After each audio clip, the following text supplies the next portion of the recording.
बाजारों में कोहराम और आज हफ्ते के पहले ही दिन सारे अहम लेवल के नीचे ट्रेड करते हुए सेंसेक्स, निफ्टी और बैंक निफ्टी।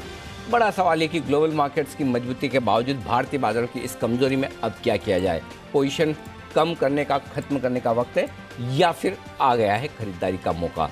कैसा होगा आज बचे हुए 1.5 घंटे का ट्रेड और क्या करें आप इस हफ्ते होने वाली मंथली एक्सपायरी की तैयारी, रहेगा फोकस इसी पर। स्वागत है आप सबका फाइनल ट्रेड में। नमस्कार, मैं हूं अनिल सिंघवी। और नमस्कार, मैं हूं दीपांशु भंडारी। और अनिल जी, याद नहीं आ रहा आखिरी बार ऐसी बड़ी गिरावट कब आई थी। ऑफ कोर्स बाजार की बेस भी बढ़ गई है, बट 2 महीने के निचले स्तर पर और सारे सपोर्ट लेवल्स आज बाजार ने बिल्कुल। और दीपा, इस वक्त अगर आज इस वक्त की बड़ी ब्रेकिंग खबर आप देखें तो बिल्कुल मंडे को जबरदस्त मंदी होती दिख रही है। 1200-1300 पॉइंट लुढ़कता हुआ सेंसेक्स अब और लगभग 1000 अंकों का नुकसान आपको निफ्टी बैंक में दिखेगा। 450 अंक नीचे है आपके लिए निफ्टी और दिन के लोएस्ट लेवल पर ट्रेड करते हुए दिख रहे हैं। दिन का नहीं, हफ्ते का नहीं, महीने का नहीं, 2 महीने का लो लेवल है जहां पर बाजार पहुंचते हुए दिख रहे हैं। और 17,613 ये आखिरी उम्मीद थी बुल्स के लिए, जहां पर पिछले करेक्शन में हमने सपोर्ट लिया और वापस से 18,200 तक की एक यात्रा की, लगा कि करेक्शन वहाँ पर पूरा हुआ है। वहाँ से फिर से जो गिरावट का सिलसिला शुरू हुआ है, कुछ और अहम इंटरेस्टिंग लेवल्स बाजार तोड़ता हुआ अब नजर आ रहा है। दिन के लोएस्ट लेवल पर परसेंटेज में देखेंगे तो हाँ, ये ज़रूर है कि 2% निफ्टी का घटना, 2% सेंसेक्स का घटना बहुत बड़ी बात नहीं है, लेकिन पॉइंट्स में देखेंगे तो वाकई में, और पॉइंट्स के साथ साथ अगर भाव में देखेंगे शेयरों में तो वाकई में बड़ी समस्या आपको दिखेगी। और दीप, सबसे बड़ी दिक्कत की बात यह है कि इस वक्त ग्लोबल मूड माहौल कहीं कोई खराब नहीं है। सुबह से डाउ फ्यूचर्स ऊपर है। शुक्रवार के सेशन में आपने देखा कि नैस्डैक और S&P नए रिकॉर्ड बनाते हुए दिखे। उसके बावजूद अगर भारतीय बाजार में गिरावट तेज है तो उसका एकमात्र कारण ये है कि FIs के दमदार सेलिंग और गुरुवार के आंकड़े इस बात की ओर इशारा कर रहे थे, जिसका जिक्र हम सुबह कर भी रहे थे कि ऐसा कुछ भी नहीं था जिसकी वजह से बाजार उतने टिके रहे, एक्सेप्ट कि ओवरसोल्ड थे। लेकिन आप देखिए FIs के 4,000 करोड़ की बिकवाली का आंकड़ा, ये सब पर भारी पड़ता हुआ दिखा है। और वो बिकवाली ऐसा लग रहा है कि ऑर्डर्स अभी तक थमते हुए दिख नहीं रहे, खत्म नहीं होते दिख रहे। बिल्कुल। तो भारी गिरावट और 17,400 के नीचे, बल्कि हमने आज इंटरडे में निफ्टी को जाते हुए भी देखा था, तो उसका इम्पैक्ट आप इस समय देख रहे हैं। अप्रोच तो सर अब यही बताइए कि क्या करना है अब जो अटके हुए हैं पोजीशंस में, जिन्हें लगा कि नहीं देखते हैं थोड़ा और हो जाए, क्या दोनों तरीके से दीप देखिए आप। सबसे पहले तो आपको ये काम करना है कि आपको अपने आप को पहचानना है, आप ट्रेडर हैं या इन्वेस्टर। Yes sir. तो जो ट्रेडर हैं उनके लिए तो स्टॉप लॉसेस सारे के सारे ट्रिगर हो चुके हैं, आज नहीं पिछले हफ्ते भी, और बचे हुए के आज भी। जिन्होंने आखिरी 17,600 का रखा था वो भी ट्रिगर हो चुका है। बैंक निफ्टी तो पहले से ट्रिगर हो ही चुका था, इसमें कोई डाउट नहीं है। जो इंटरेस्टिंग बदलाव हुआ है वो देखने वाली बात है कि पिछले 2 दिनों में बैंक निफ्टी हल्की मजबूती के या कम कमजोरी के संकेत दे रहा था, करेक्ट। आज फिर से वो खत्म होता हुआ दिखा। इसका मतलब है कि बैंक निफ्टी फ्रेशली कमजोर होने को तैयार है। 2.5% बैंक निफ्टी घटा है, नहीं तो आप गुरुवार को देखिए, बुधवार को देखिए, बैंक निफ्टी कम गिरने की कोशिश कर रहा था, तो वो आउट परफॉर्मेंस खत्म हो गई।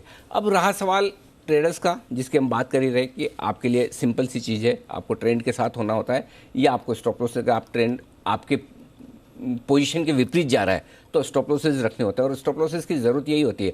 आमतौर पर होता है कि जब आप तेज़ी के मार्केट में होते हैं, स्टॉप लॉस नहीं लगाते हैं और उसके बाद आपका स्टॉप लॉस का टच होने के बाद ऊपर आ जाता है, तो आपको बहुत बड़ा कॉन्फिडेंस देता है कि नहीं रखो ना, क्या फ़र्क पड़ता है, आज नहीं तो कल आ जाएगा। लेकिन वो एक ही बार ऐसा होता है या 2 ही बार ऐसा होता है 10 में से, जब आप स्टॉप लॉस नहीं लगाते और वो गिरता तो इस तरह से गिरता है, तब आपका जो नुकसान होता है वो काफ़ी भारी होता है। तो ट्रेडिंग के लिए एक डिसिप्लिन होना ज़रूरी है। जहाँ तक इन्वेस्टर्स का सवाल है दीप, एक छोटा टुकड़ा इन्वेस्टमेंट का यहाँ जाना चाहिए, यहाँ जाना चाहिए, बिल्कुल जाना चाहिए, क्योंकि 17,350, 17,400 लगभग ये वो रेंज है जहां पर आपको अपना निवेश शुरू करना चाहिए। दूसरी आपकी किश्त 17,000 के आसपास की हो सकती है, 17,000, 17,100 के आसपास की। और अगर 16,700, 800 आता है, अगर आता, मैं ये नहीं कह रहा हूँ, मैं इसके बोलने का मतलब ये निकाले कि आ ही रहा है, आ जाए तो भी आपको लगाना है, नहीं आए तो भी इन्वेस्टर्स के लिए ये ठीक है। वो इसलिए भी ठीक है कि आप सिर्फ इंडेक्स देखेंगे तो आपको लग सकता है कि इंडेक्स में इतने गिरे नहीं तो अभी क्यों पैसा लगाएं, लेकिन आप स्टॉक्स की प्राइसेस में देखेंगे तो वो करेक्शन हुआ है जो आपको इंडेक्स में शायद नजर नहीं आ रहा। तो ऐसे में अगर आप कोई अच्छे फंड्स में या अच्छे स्टॉक्स में पैसा लगा रहे हैं तो इन्वेस्टमेंट के तौर पर थोड़ी खरीदारी करने का वक्त है, चुनिंदा खरीदारी करने का वक्त है। एक ही चीज़ ध्यान में रखनी है, और वो ये कि इस वक्त आपको वो शेयर नहीं खरीदने जो कि रिकवरी में सबसे ज़्यादा भागेंगे। आपको वो शेयर खरीदने जो फंडामेंटली सबसे ज़्यादा मजबूत दिखे। डेफिनेटली। तो क्वालिटी के हिसाब से लेना है, रिटर्न्स के हिसाब से नहीं। Exactly. दोनों में फर्क है। क्योंकि हो सकता है जब बढ़े तो कोई आपको लगे कि कोई आरबीएल बंधन टाइप के ज़्यादा बैंक बढ़ जाए, हो सकता है वो पैसे ज़्यादा दे भी सकते हैं, या कोई ज़्यादा गिरे हैं वो बढ़ जाए, लेकिन वो नहीं लेना है। आपको लेना है तो क्वालिटी लेना है, कोई एचडीएफसी बैंक जैसा लेना है, कोई आईसीआईसीआई बैंक जैसा लेना है। मसलन अगर आप बैंक ले रहे हो, मेरा पॉइंट है तो आपको क्वालिटी के साथ जाना चाहिए, और क्वालिटी में आप धीमे धीमे खरीदारी करने का मौका देख सकते हैं। तो अगर आपकी निवेश की शॉर्टलिस्ट है और आप इंतजार कर रहे थे, तो अच्छा मौका आपके पास बन चुका है अगर आप खरीदारी करना चाहते हैं। इन्वेस्टर्स के लिए, ट्रेडर्स के लिए अलग सलाह है। आइए थोड़ी देर में अनिल जी से डेटा विश्लेषण करके स्ट्रैटेजी भी जानेंगे, पर उससे पहले बता दें कुछ आने वाले अहम इवेंट्स जहां पर बाजार की नजर है, और साथ ही आज के खबरों वाले शेयर्स भी। वरुण, कुशल दोनों हैं तैयार। कुशल बताएं कौन से इवेंट्स पर रखनी नजर। Good afternoon. Good afternoon Deepanshu. सबसे पहले तो आज अहम ट्रिगर जो है उसमें गो कलर्स गो फैशन का जो आईपीओ है वो आज आखिरी दिन है, और अब तक ऑलमोस्ट 45 गुना से ज़्यादा ये सब्सक्राइब हो चुका है। प्राइस बैंड 655 से 690 रुपये प्रति शेयर रखा गया है। इनफैक्ट कल के सत्र में लेटेंट व्यू एनालिटिक्स इसकी लिस्टिंग होती हुई दिखेगी। इनफैक्ट अब तक का सबसे ज़्यादा सब्सक्राइब होने वाला ये आईपीओ बन चुका है। 326 गुना से ज़्यादा सब्सक्राइब ये हुआ था। प्राइस बैंड 190 से 197 रुपये प्रति शेयर यहाँ पर भी तय किया गया था। 24 नवंबर की बात करें तो सीमेंस के नंबर्स आते हुए दिखेंगे, और नतीजों के साथ साथ डिविडेंड पर भी यहाँ पर बोर्ड बैठक है। और साथ ही इंडियन होटल्स यहाँ पर भी 24 नवंबर से 8 दिसंबर तक इनका जो राइट्स इशू है वो खुलता हुआ नजर आएगा। राइट्स इशू का जो प्राइस है 150 रुपये प्रति शेयर तय किया गया है, और एंटाइटलमेंट रेशियो 9 शेयर पर 1 शेयर जो है राइट एंटाइटलमेंट में आपको दिया जाएगा। तो इन सब ट्रिगर्स पर आपको नजर रखनी है। बिल्कुल, तो कुछ अहम ट्रिगर्स जहां पर आपको रखनी है नजर। वरुण, गुड आफ्टरनून, बताएं कौन से हैं आज की खबरों वाले शेयर्स। गुड आफ्टरनून दीप। तो सबसे पहले तो BEL, इस कंपनी को एयरबस, इस कंपनी ने बेसिकली एयरबस के साथ एक करार किया जिसके तहत इस कंपनी को ऑर्डर मिला, और एयरबस से अब तक का सबसे बड़ा ऑर्डर है इस कंपनी के लिए। C295 एयरक्राफ्ट प्रोग्राम के लिए करार जो है वो किया गया है। On mobile global mobile quiz gaming product जो है इस कंपनी ने लॉन्च किया है ओकेड नाम से। हेरंबा इंडस्ट्रीज गुजरात प्लांट के यूनिट 4 में उत्पादन जो है इस कंपनी ने शुरू कर दिया है। इस कंपनी ने कहा था कि Q3 में उसको शुरू करेंगे, तो समय पे इसको शुरू कर लिया गया है। Tata communication global rapid power system जो है इस कंपनी ने लॉन्च किया है। नए प्रोडक्ट से डिजिटल इकोसिस्टम बेहतर जो है वो होगा। एक्रेसिल, इस कंपनी की जो रेटिंग है उसको इक्रा ने अपग्रेड किया है। काफ़ी सारे लॉन्ग टर्म रेटिंग्स है, शॉर्ट टर्म रेटिंग्स है, जिसकी रेटिंग जो है वो बढ़ाई गई है। ब्लॉक डील्स हुई है।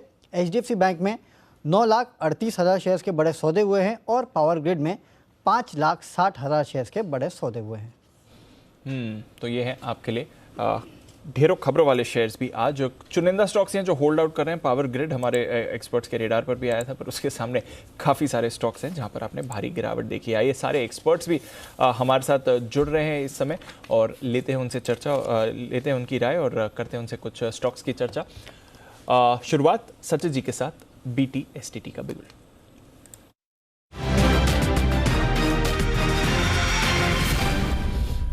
पेन तो दे दो भाई। गुड आफ्टरनून सचिन जी, बताएं सर क्या करना है। Good afternoon Deepanshu, good afternoon Anil ji. यहाँ पर बिकवाली करने की ही सलाह है। स्टॉक है टाइटन। पिछले 5 दिनों से ये स्लाइड हो रहा था, बट जिस तरीके से इसकी मूवमेंट ही काफ़ी धीमी गति से ये गिर रहा था, इसने आज एक इम्पॉर्टेंट सपोर्ट बेस है 2430 के आसपास वो ब्रीच किया है। उसके बाद अगर हम OI एडिशन देखें तो लगभग 13% का है। तो मुझे लग रहा है यहाँ से सेलिंग प्रेशर थोड़ा सा इंटेंस होना चाहिए। Target on the lower side होता है हो सकता है अराउंड 20 to 85 का। सो बिकवाली करनी है। मुझे लग रहा है लगभग 100 पॉइंट की यहाँ पर बिकवाली हो सकती है। स्टॉप लॉस आपको लगाना है अराउंड 2425 पे, एंड टारगेट होगा 2285 का। 2285 तक के टारगेट के लिए टाइटन में करें बिकवाली, और सुबह 2440 का टाइटन का एक पुट ऑप्शन खरीदने की राय जय ने भी दी थी 36 रुपये में। 62 और 70 के टारगेट के लिए आई एम श्योर लगभग उन टारगेट्स तक पहुंच चुका होगा। तो टाइटन में टारगेट पुट ऑप्शन के हिट होते हुए आइए बाकी एक्सपर्ट्स भी हमारे साथ हैं। आशु सर हमारे साथ स्टूडियो में इस वक्त। आशु सर, और कितनी गिरावट है, अभी भी है बाकी, या एक बार का हो गया?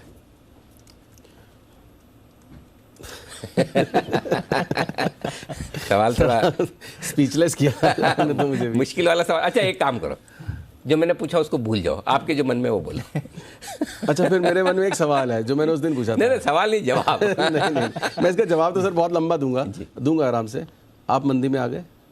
नहीं, मैं तो मंदी और तेजी में होता ही नहीं है। मैं तो रियलिस्ट ना बुलिश ना बेरिश, ऑप्टिमिस्टिक, रियलिस्टिक रादर। हाँ, तो सीधी बात है। देखिए नेचुरली है वो, तो मार्केट में आपको डिसिप्लिन के साथ रहना ही होता है। तो ये डिसिप्लिन सर 17,500 टूट गया है और अगर टूट के बंद होता है, वीक वाली तो आई है, टूट के बंद होता है 17,000 भी टूटेगा, 100% टूटेगा ठीक सर। बात। अगर आज सेकंड हाफ में कोई रिकवरी आ जाए, जिसका ऐसा कोई दिखता नहीं है मुझे कोई कारण, क्योंकि सर इस एक्सीडेंट सर, करेक्शन नहीं एक्सीडेंट सर, मैंने आपको सर दिवाली से शुरू किया, वो जो लक्ष्मी जी वाला एग्जाम्पल दिया, पैसे संभाल लो।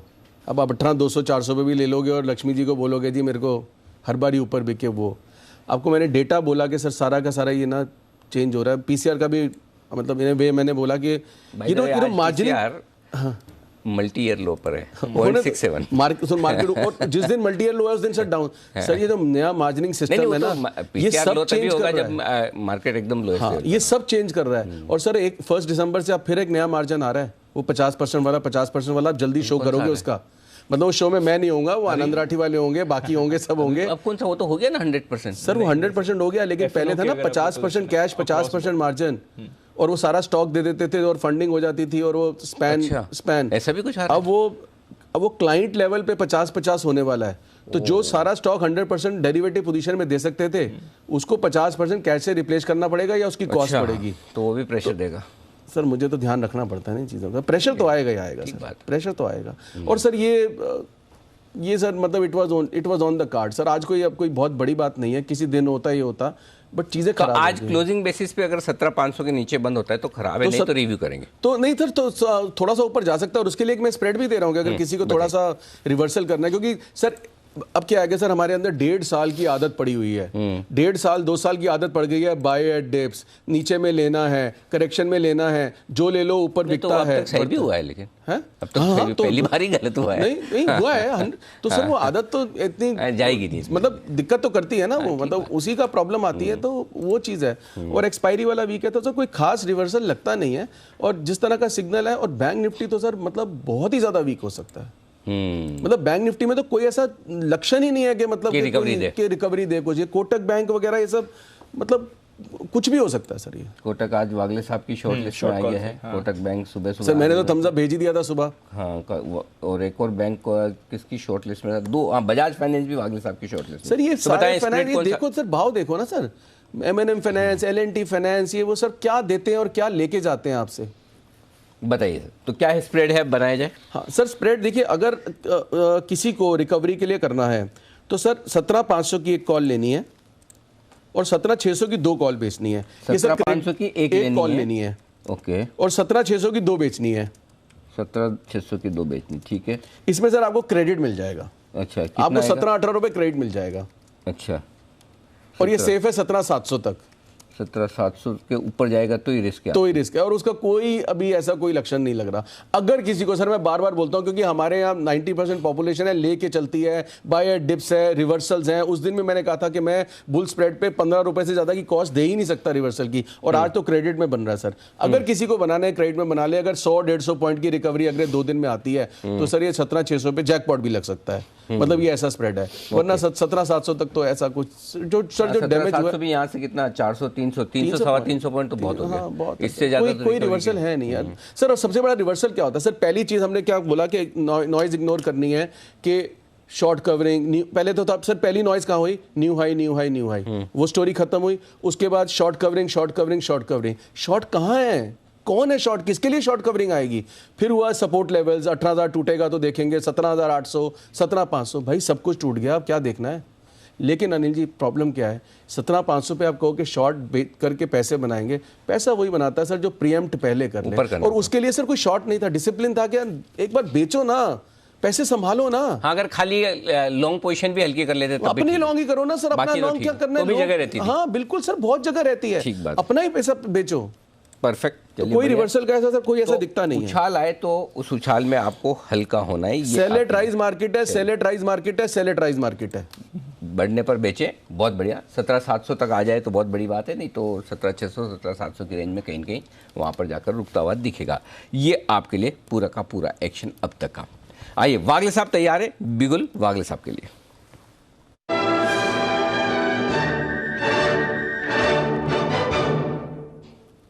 बताएं वागले साहब।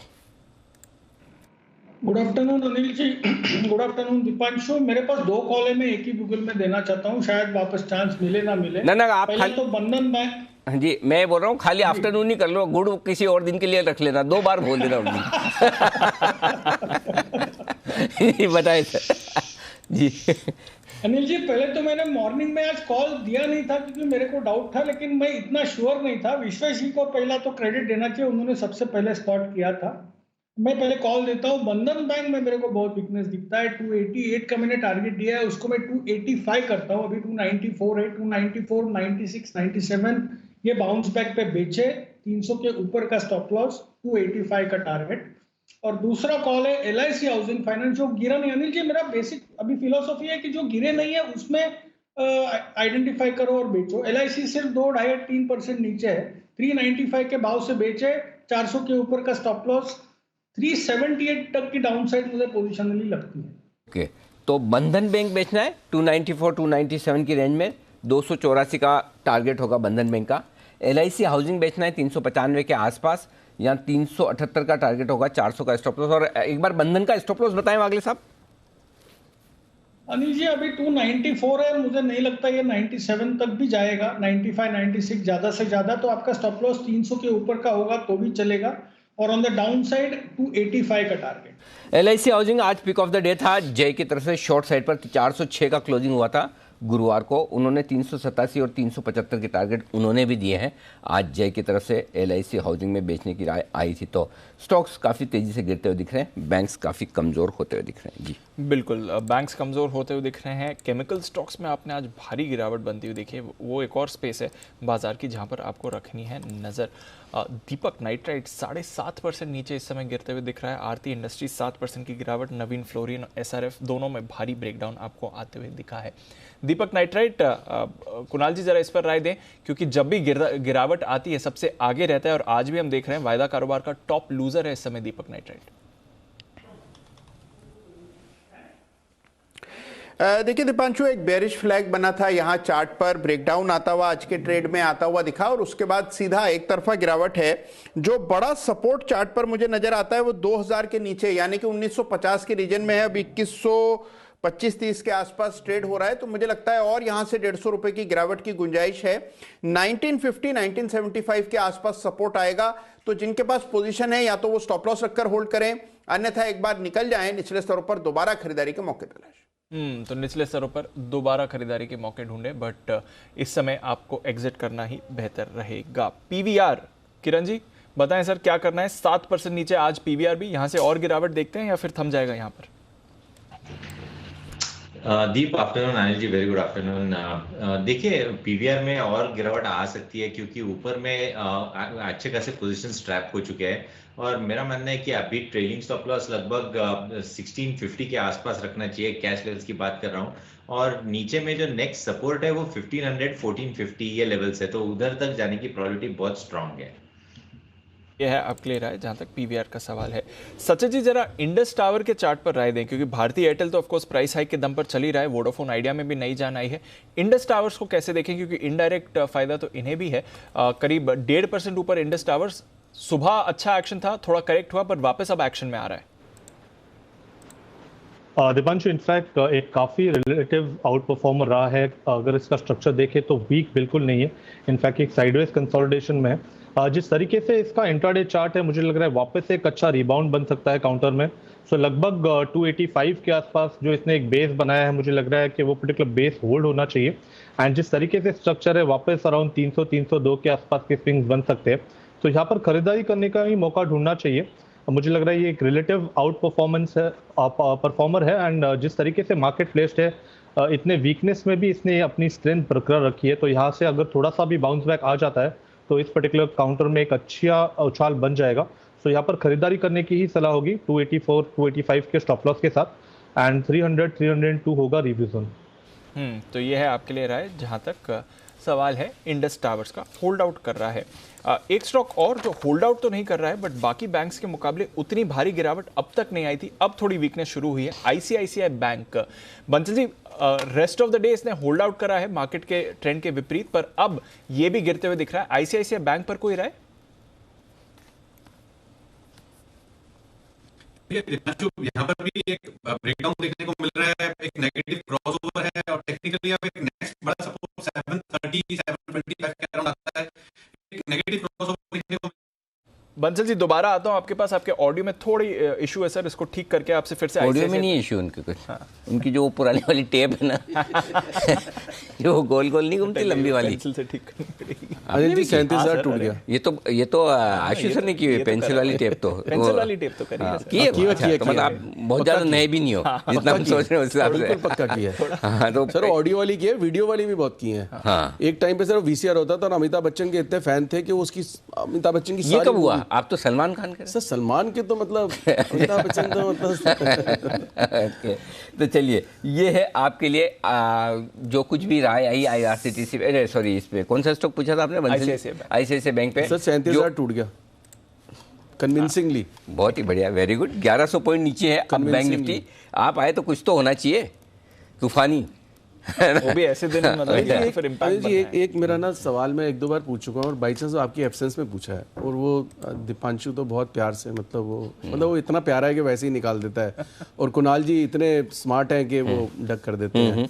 मतलब जो ब्रेकआउट की एक क्वेश्चन था मेरा, और ये बड़ा आप वाला मासूम वाला सवाल था कि अब जैसे हम कोई अच्छा शेयर बड़ा मतलब दीपक नाइट्रेट की भी बात चल रही थी, या L&T की बात करें कि 1200 पे ब्रेकआउट हुआ, 1400 हो गया, 1600 पे ब्रेकआउट हुआ, 1800 हो गया, या ऐसे बहुत सारे स्टॉक्स हुए हैं। IDFC पिछले 1-1.5 साल के अंदर 40-50 बार ब्रेकआउट मैंने सुना अलग अलग टाइम पे। उसका कुल भाव आज 50 रुपये नहीं है। 55 कहाँ सर? 55 तो IDFC सामने, IDFC फर्स्ट बैंक दिखाओ भाई। हाँ 47 रुपये। हाँ मतलब कुल 50 नहीं है और 50 बार उसका ब्रेकआउट मेरे को सुना। ये मतलब ये क्या चीज़ है सर? मतलब ये मुझे नहीं समझ आई। मतलब मैं एज ए स्टूडेंट पूछ रहा हूँ सर। मैं बता रहा हूँ। हाँ एज ए स्टूडेंट, अब एज ए एक्सपर्ट पर ज्ञान मत लेना, एज ए स्टूडेंट लेना, ठीक है? एज ए स्टूडेंट एक कला होती है जिसे कहते हैं टेक्निकल एनालिसिस जी। वो टेक्निकल एनालिसिस 5 मिनट के चार्ट्स का भी बन सकता है, 1 घंटे का भी बन सकता है, 1 दिन का भी बन सकता है, हफ्ते का भी बन सकता है, 10 साल का, आपकी हमारी जितनी उम्र है उतने का भी बन सकता है। तो हर एनालिस्ट की अपनी अपनी कला है। कोई डे टू डे बेसिस पे ट्रेडिंग की कॉल दे रहा है तो उसके हिसाब से कॉल होगा उसका। देखो जो भी टेक्निकल एक्सपर्ट कॉल देते हैं, कोई ऐसा एक्सपर्ट नहीं जो स्टॉप लॉस के साथ ना देता हो, करेक्ट? और एक सिंपल सी चीज़ है, हर एक के टारगेट सही भी होते हैं, हर एक के गलत भी होते हैं। इसमें कोई मतलब आप और हम जानते हैं। अच्छा मैं तो मेरे लिए तो कह सकता हूँ मेरे तो बहुत गलत होते हैं, बाकी दूसरों को कोई माने ना माने। इसलिए सिंपल सी बात है, देखिए अपने को जो सूट करे वो करना चाहिए, वो ठीक है बस। बाकी इसमें अगर आप देखो, मैं तो एक सिंपल सी बात आशीष जी, मैं अगर आपके अंदर बुराई देखने जाऊंगा ना तो ये ऐसे उंगली की तो 3 मेरी तरफ आती है, तो मेरे में ज्यादा नहीं सर। ये मैं टेक्निकल की बात ही नहीं कर रहा हूँ, मैं कुछ और बात कर रहा हूँ। टेक्निकल में आते हैं, कुछ ये कुछ स्टॉक्स में ही कला है सर अलग सी। अच्छा स्टॉक की बात कर, ये स्टॉक ही कलाकार है मतलब। वो कुछ स्टॉक में L&T finance, IDFC finance, first bank के स्टॉक में कुछ कला है सर। वो तो फिर इतना तो वो पता नहीं मुझे। हाँ तो मतलब कुछ स्टॉक ऐसे हैं जो आपके एनालिसिस को हमेशा फेल करेंगे, जैसे ITC भी सर।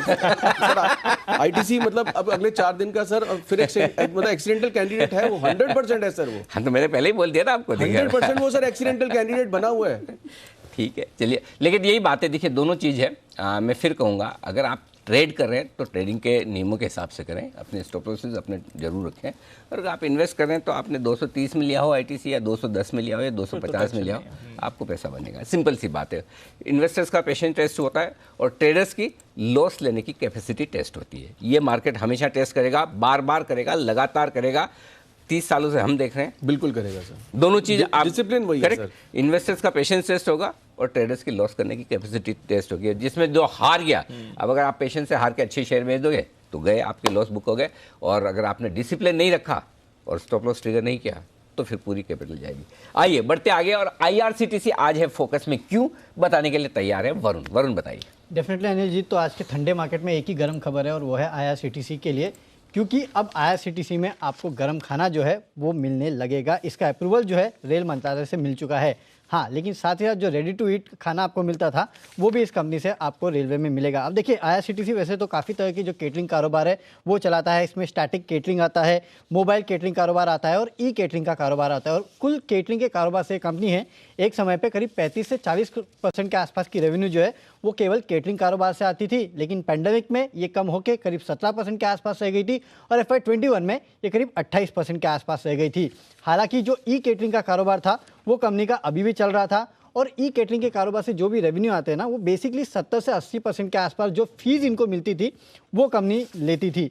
अब ई केटरिंग का कारोबार यानी कि बाहर से जो खाना मंगाया जाता है, Domino's pizza, Subway, Haldiram biryani या फिर किसी ऐसे ब्रांड से जो खाना मंगाया जाता है वो ई केटरिंग का कारोबार है। लेकिन अब जो कंपनी को अप्रूवल मिला है बेसिकली जो पैंट्री सर्विसेज रहती है उसमें जो खाना बनाया जाता है उसका अप्रूवल इस कंपनी को मिला और जाहिर सी बात है ये कारोबार जो रहता है वो हाई मार्जिन कारोबार है। फिलहाल करीब 572 ट्रेन है जिसमें ये कंपनी जो है ई केटरिंग का कारोबार की सुविधा देती है और करीब 316 ऐसी ट्रेन है जिसमें पैंट्री की सुविधा जो है वो ये कंपनी देती है। तो जाहिर सी बात है आने वाले दिनों में ये कारोबार जो है कंपनी का वो काफ़ी हद तक बढ़ेगा जिसका फ़ायदा इस कंपनी को मिलेगा। और इसके साथ एक बात और याद रखिए, जब आप ई केटरिंग से खाना मंगाते हैं तो आप साथ ही साथ पानी की बोतल भी मंगा लेते हैं, लेकिन अगर इस कंपनी का ये जो कारोबार है यानी कि पैंट्री में से अगर आप खाना मंगाएंगे तो जाहिर सी बात है इसी कंपनी से आप पानी भी लेंगे। और आपको याद होगा IRCTC का पानी का कारोबार जो था वो काफ़ी बड़ा था और इसके लिए कंपनी काफ़ी सारे प्लांट्स भी लगाने वाली थी। तो इसका जो दोहरा फ़ायदा है इस कंपनी को मिलेगा। तो आने वाले दिनों में खाना तो आप IRCTC से ले ही सकते हैं डायरेक्टली, पानी की बोतल भी ले लेंगे तो कंपनी को दोहरा फायदा। ब्रांड का नाम बताओ। किसके? पानी की बोतल का? रेल नीर। हाँ ये पता है। पकड़ में आए नहीं आज। अभी रिसेंटली ट्रेन जर्नी करके आए। अच्छा तभी एक्सपीरियंस चैनल चेक किया। ओके चैनल चेक नहीं किया। सर, रेल नीर शताब्दी में तो लोगों ने ट्रैवल किया तो याद होता है वो। तो सबसे पहले वो आके ठक से बोतल थमा देता है वो। मुफ्त वाली तो जल्दी याद होती है ना। हालांकि वो अलग बात है आपके टिकट में उसके, लेकिन फिर भी उसको एकदम फीलिंग मुफ्त वाली आती है। तो मेरा सर एक सवाल है, जैसे शताब्दी, राजधानी, इन सब में तो खाना हमारी टिकट में इंक्लूडेड होता है, तो अब मतलब IRCTC अभी तो आपसे पैसे नहीं लिए जा रहे थे। अच्छा, वो उसको डिस्काउंट मिल रहा था टिकट में? उसके पैसे अभी नहीं लिए जा रहे थे, अब चालू प्लस वो तो खैर ठीक है, जो एक आध दो ट्रेन ही है जिसमें मुफ्त में इंक्लूड है ना, बाकी ट्रेनों में तो आपको खरीदना ही पड़ता है। हाँ, और पेंट्री कार शुरू हो जाएगी तो अब नेचुरली वो आप दो स्टेशन के बीच में जैसे मतलब चेन से सो नहीं पाएंगे। तो अभी तो सर वो बेडिंग भी खरीदना पड़ रहा है, मतलब बेडिंग ही नहीं है। राजधानी में अभी कुछ लोगों ने ट्रैवल किया कि बेडिंग ही नहीं है, बेडिंग अपना ले जाना पड़ता है। बहुत ही डिफिकल्ट हो गया वो तो। चलिए, ये है IRCTC। आज सुबह स्टॉक ऑफ द डे भी था अनिल जी की तरफ से, टारगेट्स भी हिट हुए और आपको तब भी कहा था कि मुनाफा बुक कर लीजिए क्योंकि मार्केट थोड़ा वीक लग रहा है और वहां से स्टॉक फिसला भी है, बट बढ़िया एक्शन IRCTC में आते हुए दिख रहा है खबर के दम पर भी। आइए एक बिगुल सचिन जी के लिए BTSTT।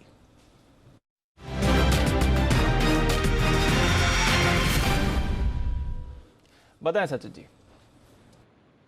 दीपांशु, पिछले कुछ हफ्तों से हम गोदरेज प्रॉपर्टीज पे एक सेल का व्यू लेके ही चल रहे हैं। जिस तरीके से 2100 के आसपास के टारगेट अचीव हुए, मुझे लग रहा है यहाँ पर और फर्दर सेलिंग नजर आ रही है।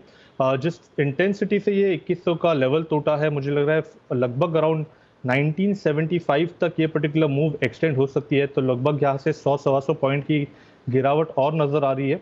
स्टॉप लॉस आपको लगाना है अराउंड 2106 पे एंड फ्रेश शॉर्ट्स ऐड करने हैं गोदरेज प्रॉपर्टीज के काउंटर में। तो गोदरेज प्रॉपर्टीज, आज सुबह हम बात भी कर रहे थे, रियल एस्टेट काउंटर्स में आप ज़्यादा प्रेशर बनते हुए देख रहे हैं और फ्रंट रनर रियल एस्टेट का गोदरेज प्रॉपर्टीज ये भी प्रेशर में आते हुए दिखा है इस समय। तो बिकवाली करके जाएं 1975 के टारगेट्स के लिए गोदरेज प्रॉपर्टीज पर। फ्रेश ब्रेकडाउन 17,350 के नीचे अब निफ्टी आपको आते हुए दिखा है, तो वहां पर और वीकनेस बन रही है। और आज जो IT काउंटर्स हैं, मिड कैप IT काउंटर्स, वहां पर आपने काफी बड़ा प्रेशर बनते हुए देखा है। फर्स्ट सोर्स एक और स्टॉक जहां पर हमारे एक्सपर्ट्स का भरोसा रहा, वहां पर आप वीकनेस देख रहे हैं, तो नजर रखिए इस पर। आइए एक बिगुल चार्ट कॉर्नर का राकेश जी, कुणाल जी के लिए।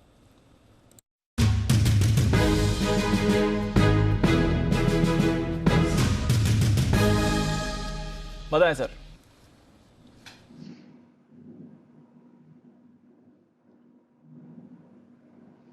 की है, इसने एक बड़ी वाली नेकलाइन को तोड़ा है। 628 627 की एक बड़ी वाली नेकलाइन है, उस सपोर्ट को इसने तोड़ा है। कॉनकॉर पर बिकवाली की राय। ओवर टू कुणाल जी।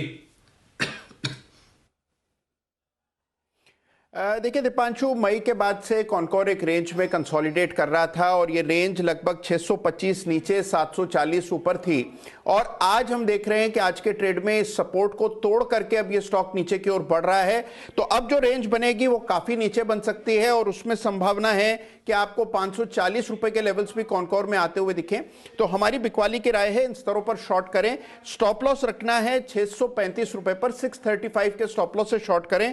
पहला टारगेट होगा 595 रुपए का और इवेंचुअल टारगेट होगा 580 रुपए का। कॉनकोर में बिकवाली की राय। तो 595 580 के टारगेट्स के लिए कॉनकोर पर करनी है बिकवाली। आइए बिगुल किरण जी के लिए किरण का कमाल।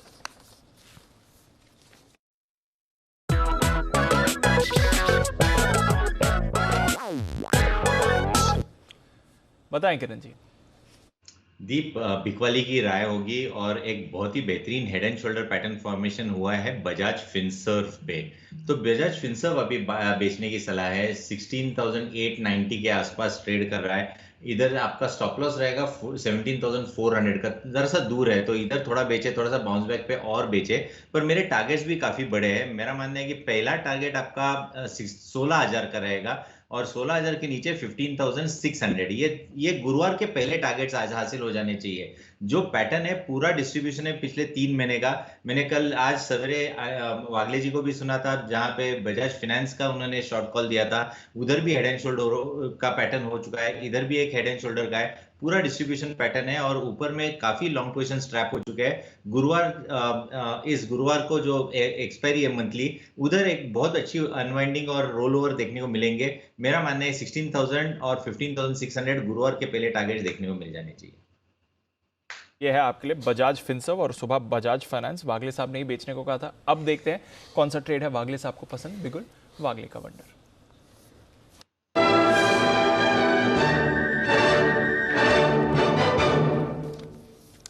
बताएं वागले साहब। दीपांशु, मेरा भी ट्रेड वही था, तो अभी मैं वो ट्रेड नहीं दूंगा क्योंकि ऑलरेडी गिर चुका है किरण जी ने कॉल देने के बाद और मैं पूरी तरह से उनके साथ सहमत हूं। मेरे पास अभी रडार पर एक और कॉल आया है। स्टॉक है मदरसन सुमी। ये 230 का स्टॉप लॉस से बेचे। मेरे को लगता है ये 215 तक, अभी 224 225 का भाव है, 215 तक जाने के लिए तैयार है। 15 तक जाने के लिए तैयार है। वागले साहब जरा स्टॉप लॉस भी बता दें इस पर। 230 का स्टॉप लॉस, 230 के ऊपर जाता है तो निकल जाए। ये 224 है, 226 27 बाउंस बैक आता है तो और बेचे और 215 212 तक के टारगेट्स मुझे दिखता है 1 से 2 दिन में आने चाहिए। क्लियर है। तो मदरसन पर करनी है बिकवाली और स्पेशली मदरसन आज ज़्यादा कमज़ोर दिख रहा है और इसकी कुछ वजह भी है। थोड़ी देर में हमारी रिसर्च टीम भी आपको बताएगी कि क्यों मदरसन और ऐसी कुछ और काउंटर्स हैं पर्टिकुलरली जो आज वैसे तो मार्केट मूड माहौल बिगड़ा है तो उसका इम्पैक्ट है, पर और भी कुछ फैक्टर्स हैं जिसकी वजह से इन स्टॉक्स पर आपको दबाव आते हुए दिख रहा है। तो नज़र रखिए मदरसन पर। वागले साहब की है बिकवाली की। 2:30 बज गए। स्ट्रैटेजी नहीं, उससे पहले तो सिटी साहब। हाँ, आज के दिन जाने सेठी साहब भाग गए। आज वो नोटा का इस्तेमाल कर दिया है। पहले बोला मैं करूंगा, फिर बोले कि आशु जी को देखा तो बोले जाने दो आज। सर आप मेरे को ऐसे बदनाम करते रहते हो, मेरे को देख के क्यों कहेंगे बदनाम? थोड़ी, ये तो आपका नाम है। मैं तो उनके जितना लोग आपसे डरे, सर, मैं तो उनके पीछे पीछे ढूंढ रहा हूँ। मेरी मतलब पिछले 3 महीने की सबसे खराब कॉल बताओ कौन सी है सर? हम तो अच्छी चीजें याद रखते हैं। लॉरेस लैब सर, इतना बड़ा डिजास्टर है और वो 1-2 बार उन्होंने सपोर्ट किया, कॉल दी तो मेरे को थोड़ा हौसला बढ़ गया।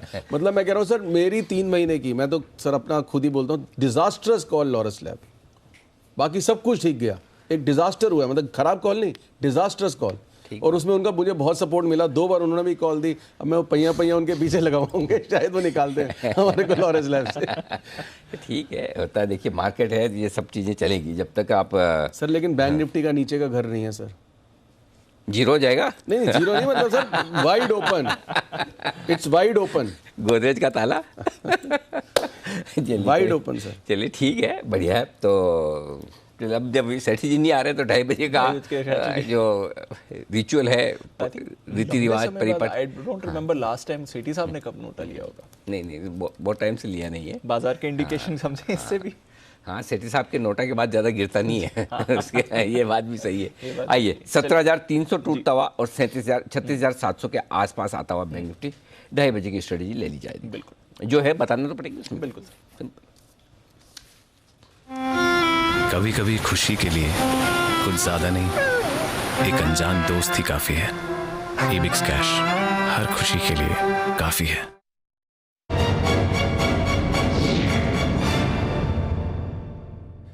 सर, यूरोप का मूड माहौल आज थोड़ा सुस्त है बट पॉजिटिव है, और मैं इसलिए बोल रहा हूँ कि सुस्त बट पॉजिटिव क्योंकि आज ही से कई सारे देशों में लॉकडाउन्स लगे हैं, कोरोना रेस्ट्रिक्शंस बढ़ाए गए हैं। इसके बावजूद हम देख रहे हैं कि यूरोप के बाजार होल्ड आउट कर रहे हैं, इवन दो कोरोना केसेस की वजह से वहाँ पर फ्रेश लॉकडाउन्स और रेस्ट्रिक्शंस आए हैं। सुबह से हम देख रहे हैं यूएस फ्यूचर्स तो पॉजिटिव मोमेंटम में हैं ही, 150 पॉइंट्स ऊपर अभी आपको डाउ फ्यूचर्स थोड़ी देर पहले दिख रहे थे। फिलहाल अगर आप देखेंगे तो 100 पॉइंट्स की मजबूती डाउ फ्यूचर्स में आ रही है। नैस्डैक और S&P फ्यूचर्स भी पॉजिटिव ट्रेड करते हुए दिख रहे हैं। एशिया में मिला जुला कारोबार रहा, हांगकांग में हल्की गिरावट बट चीन और जापान पॉजिटिव बंद हुए। तो ग्लोबल मार्केट्स में तो कुछ ऐसा खराब दिख नहीं रहा है सर, हमारे ही बाजार हैं जो काफी वायलेंटली रिएक्ट कर रहे हैं। दीप, एक्चुअली ग्लोबल मार्केट हम चल भी नहीं रहे। ग्लोबल मार्केट चल रहे होते तो गिरना ही नहीं होता। करेक्ट, बिल्कुल सर। अच्छी बात ये कि ग्लोबल मार्केट्स खराब नहीं है, नहीं तो शायद ज़्यादा जल्दी गिर जाते। या एक और गलत बात ये हो कि अगर ग्लोबल मार्केट खराब होने के संकेत दे देते तो शायद लोग जल्दी छोड़ देते लोग, या नुकसान जल्दी बुक कर देते या नहीं लेते। करेक्ट। नहीं तो हमेशा आपकी उम्मीद तो रहती है कि अगर यूरोप खराब नहीं है, डाउ खराब नहीं है। देखिए ना, आप गुरुवार शुक्रवार को ही हाई बनाए, सो ऐसे में वहाँ के तो सब ठीक है, आज फिर से हाई बनाने के मूड में है, राइट। सो लेकिन प्रॉब्लम यही है, हमारे एक ही समस्या है राष्ट्र की, जो हमारे राष्ट्र की समस्या है वो विदेशी समस्या है। गिरावट में विदेशी ताकतों का हाथ है। जब भी हमारे यहाँ कोई अस्थिरता फैलती ना, राजनीति में हमेशा ही बोलते थे विदेशी ताकतों का हाथ, तो हमारे मार्केट की गिरावट में भी विदेशी ताकतों का हाथ है। FIs की जो बिकवाली है, अनडाउटेडली गुरुवार के सेशन के आंकड़े 4000 करोड़ की बिकवाली के आंकड़े बड़े ज़बरदस्त थे। उस दिन पता नहीं था कि इतना बड़ा आंकड़ा आएगा, इसलिए शायद लोग थोड़ी बहुत खरीदारी भी कर गए। मार्केट एकदम ऐसे लेवल पर था जहाँ से रिकवर होना होता तो वहीं ठीक था। उस बिकवाली के आंकड़े पे आज आप गिर चुके। अब अभी भी समस्या ग्लोबल की कुछ भी नहीं है, किसी और की नहीं है। अब समस्या दो है। पहली समस्या तो ये कि आज का भी फिगर आपको खराब भी दिखेगा, और ख़राब फिगर से होगा ये कि अगर किसी भी वजह से समझ आज आपको डाउ 100 ऊपर दिख रहा है, 200-250 ऊपर हो गया, क्योंकि 2-3 दिन से डाउ भी ढीला है, तो हो सकता है एक रिकवरी दिखा दे नैस्डैक और S&P को देख के। तो अगर कल आप ऊपर गैप से खुलेंगे तो फिर सप्लाई आएगी। दिक्कत क्या है? पहली समस्या FIs की बिकवाली, और दूसरी समस्या लॉन्ग पोजीशन का फंसना। अब मैं आपको सिंपल एक डेटा देता हूँ। 17,400 के नीचे आप ट्रेड कर रहे हैं, आप अंदाजा लगा सकते हैं 17,400 तक कितने पुट सेलर्स जो हैं जिन्होंने तेजी की पोजीशन बनाई हुई है वो नुकसान में? पूरे 2 करोड़। 2 करोड़ पुट राइटर्स इस पे। अब आइए 17,300 भी अभी आपने तोड़ा है थोड़ी देर के लिए, ठीक है, उसके नीचे के अभी 2 करोड़ 35 लाख शेयर 17,300 का पुट टूटने पर पुट राइटर्स 2 करोड़ 35 लाख। इतनी बड़ी लॉन्ग पोजीशन कभी दिखी नहीं। अब समस्या ये जो पुट राइटर्स है उन्हीं की वजह से कि अब आपने पुट तो बेच दिया। पुट बेचने में होता है कि प्रीमियम तो आती है आपकी जितनी फिक्स है उतनी, करेक्ट। रिस्क हो जाती है अनलिमिटेड जब मार्केट गिरता है। तो हर एक 100 पॉइंट की गिरावट के साथ एक और चीज़ दीप समझनी पड़ेगी, और ये मैं खुद अपने आप को एनालिसिस करता हूँ। जैसा आशु जी मैं पहले बता ही रहा था आपको कि अब मैं पिछले कुछ समय से ये सीख रहा हूँ कि पुट कॉल रेशियो 1.8 पे नहीं 1.3 1.4 पे ही ओवरबॉट हो जाता है, राइट।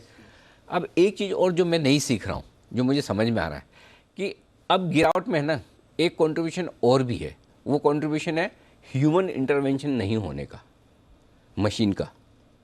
जब आप ट्रेड्स रिस्क मैनेजमेंट और एल्गो ट्रेड मशीन से करते हैं तो वहाँ पर भावनाओं का कोई करेक्ट स्कोप है नहीं। वहाँ सिर्फ लेवल्स का पता होता है, और स्पेशली इस तरह के गिरते हुए मार्केट में जब बायर्स आपके लिए कम है, अगर आपके कोई स्टॉप लॉसेस ट्रिगर होते हैं या किसी पर्टिकुलर लेवल के नीचे सेल ट्रिगर होता है, चाहे वो एल्गो ट्रेड से हो, चाहे किसी मशीन के आपने कोड बनाकर ट्रेडिंग किया हो, या फिर किसी ब्रोकरेज हाउस ने किसी क्लाइंट का रिस्क मैनेजमेंट रखा हो, वहाँ पे ये नहीं चलता कि मैं शाम को चेक दे दूंगा या मैं बस अभी 5 मिनट में आपको RTGS कर रहा हूँ। करेक्ट आशु जी, सही बोल रहा हूँ? तो ये सारी चीज़ें जो है ना ये प्रेशर बनाने का काम कर रही, तो इससे कैपिचुलेशन होता है। मतलब एक पोजीशन दूसरी पोजीशन को ट्रिगर करने का काम करती है, वो होता हुआ दिख रहा है एक्सपायरी के हफ्ते में। सिंपल बात ये है, क्योंकि आपके लॉन्ग्स बहुत ज़्यादा है, पुट राइटर्स ज़्यादा बैठे हैं। अब ये तो होगी सारी खराब बात। अब जो अच्छी बात है ये हो कि पुट कॉल रेशियो आपका जो है मल्टी ईयर्स के लो पर है। मतलब ये उन लेवल पर आ गया जो आपने मार्च 2020 में देखा था, अप्रैल 2020 में 0.67। ये पुट कॉल रेशियो उस समय के अलावा मुझे याद नहीं आता कभी नहीं। तो अनडाउटेडली बाजार उस लिहाज से ओवरसोल्ड भी है, क्योंकि अगर लोग पुट बेच रहे हैं और जो पोजीशन बना रहे हैं तो सामने कोई खरीद भी रहा है, करेक्ट। तो ओवरसोल्ड है, एक रिकवरी देगा, इस रिकवरी में आपको निकलने की कोशिश करनी चाहिए। रिकवरी कितनी देगा वो बता देता हूँ। 17,400 ये पहला लेवल है, इसके ऊपर ट्रेड करना शुरू करें तो आप ये मानिएगा कि 17,280 का जो लो बना था वो अब थोड़े समय के लिए बना रहेगा। तो पहला लेवल आपको 17,400 पार करना है, जहाँ पर 40 लाख शेयरों का ओपन इंटरेस्ट है पुट में। मैं कॉल्स की तो बात ही नहीं कर रहा हूँ, पुट की बात कर रहा हूँ। तो वहीं पर आते ही एक बार पुट राइटर है जो अपनी पोजीशन कम करने की कोशिश करेगा, पहली बात। दूसरी बात, 17,500 ये पार होने पर ही आपको थोड़ा सोचना चाहिए कि बाजार स्टेबल हो रहा है और थोड़ी रिकवरी दिखा सकता है। क्यों? 17,500 के पुट पर 35 लाख शेयर हैं, कॉल्स में 39 लाख शेयर हैं। तो 17,500 के नीचे जब तक हैं तब तक तो बिल्कुल भी आप में कहीं कोई दूर दूर तक रिलीफ वाली बात है ही नहीं।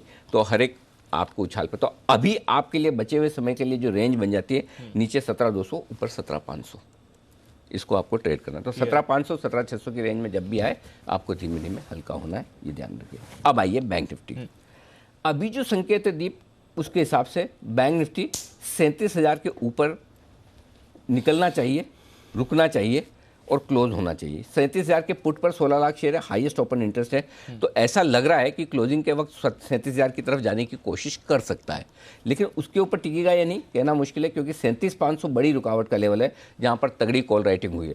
तो बड़ी रेंज 36,500 37,500 आती है और बीच में 37,000 है, वो आपका डिसाइडिंग फैक्टर है, ये है। तो बेसिकली यही है कि आपको अगर इन्वेस्टर्स के बेस पे आप देख रहे हैं तो अनडाउटेडली 17,300 के आसपास आपका एक इन्वेस्टमेंट बनता है, ठीक है। और वो इन्वेस्टमेंट आपको नॉइस में ही करना होता है जी। आज किसी का भी बाय कॉल नहीं आएगा, नेचुरल है, इसमें कोई डाउट नहीं। लेकिन इन्वेस्टर के तौर पर अगर आपको करना है, आप अपना 25% 20% डाल दीजिए, जितना आपको ठीक लगे उतना डालिए, और ट्रेडिंग के लिहाज से उछाल आए उसमें एग्जिट करने की कोशिश कीजिए। और वो आ सकता है, उछाल आने की दो वजह है। पहली, आपका ग्लोबल खराब नहीं है, दूसरी, आपका पुट कॉल रेशियो पे मार्केट ओवरसोल्ड है। अब ओवरसोल्ड मार्केट में मैं हमेशा बोलता हूँ दो तरह से उछाल आती है, या तो आपको गैप से ओपनिंग मिले या नीचे खुल के ऊपर। आज आपको गैप से ओपनिंग दी 100 पॉइंट ऊपर, वहाँ से घूम गया, तो आपको एक मौका देगा। अब वो कल सुबह भी ये हो सकता है कि आपको गैप से खुल जाए और मौका दे दे, या फिर नीचे खुल के फिर आए, वो कहना मुश्किल है। बट एक आपको रिकवरी मिलेगी, उस रिकवरी के लिए इंतजार करना चाहिए और उसमें हल्का होना चाहिए। ठीक है, रिकवरी मिलेगी, ऐसा कोई डरने की जरूरत नहीं। कोई ऐसा नहीं कि बाजार बंद होने वाला है आज ही, और आज मतलब आज नहीं बेचा तो कभी बिकेगा नहीं। ठीक है, स्टॉक स्पेसिफिक एक्सीडेंट्स फिर भी हो सकते हैं, आप गलत स्टॉक में हैं तो समस्या है, बट अदरवाइज तो ठीक है। ओवरऑल मार्केट सपोर्ट लेवल के नजदीक आ रहा है, चिंता न करें।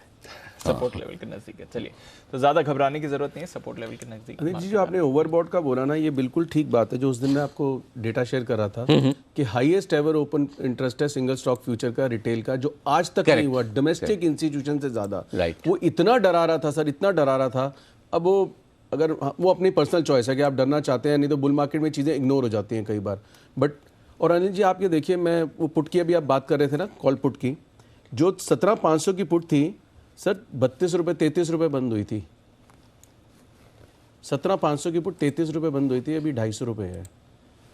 मतलब पुट अप्सरा ने पकड़ लिया ना, वो तो बात सही है। पुट तो मतलब बेचने का कोई कारण नहीं। और जो आप ये बता रहे हो 2 करोड़, अब मुझे अनिल जी मेरा मतलब कैसे रीइंस्टेट होता है कि और मतलब रिकवरी का ज्यादा नहीं बनेगा, इन 2 करोड़ को फंसे वो को एग्जिट देने क्यों आएगा? उसमें सिंपल सी चीज है, 2 चीजें। तेजी के मार्केट में कॉल राइटर फंसता है, मंदी के मार्केट में पुट राइटर फंसता है, बराबर एक तरफा मार्केट में, आप समझो। तो अभी मार्केट का ट्रेंड नीचे है तो नेचुरली पुट राइटर फंसेगा, करेक्ट। तो हमेशा आपको क्या होता है, क्वेश्चन क्या रहता है, 17,500 का आपने पुट बेचा, ठीक है, आपको मिली समझो 50-75 पॉइंट की प्रीमियम, तो आप सोचते 17,400 के नीचे क्या जाएगा, वहाँ पर स्टॉप लॉस रखेंगे। वो मेंटेलिटी होती है।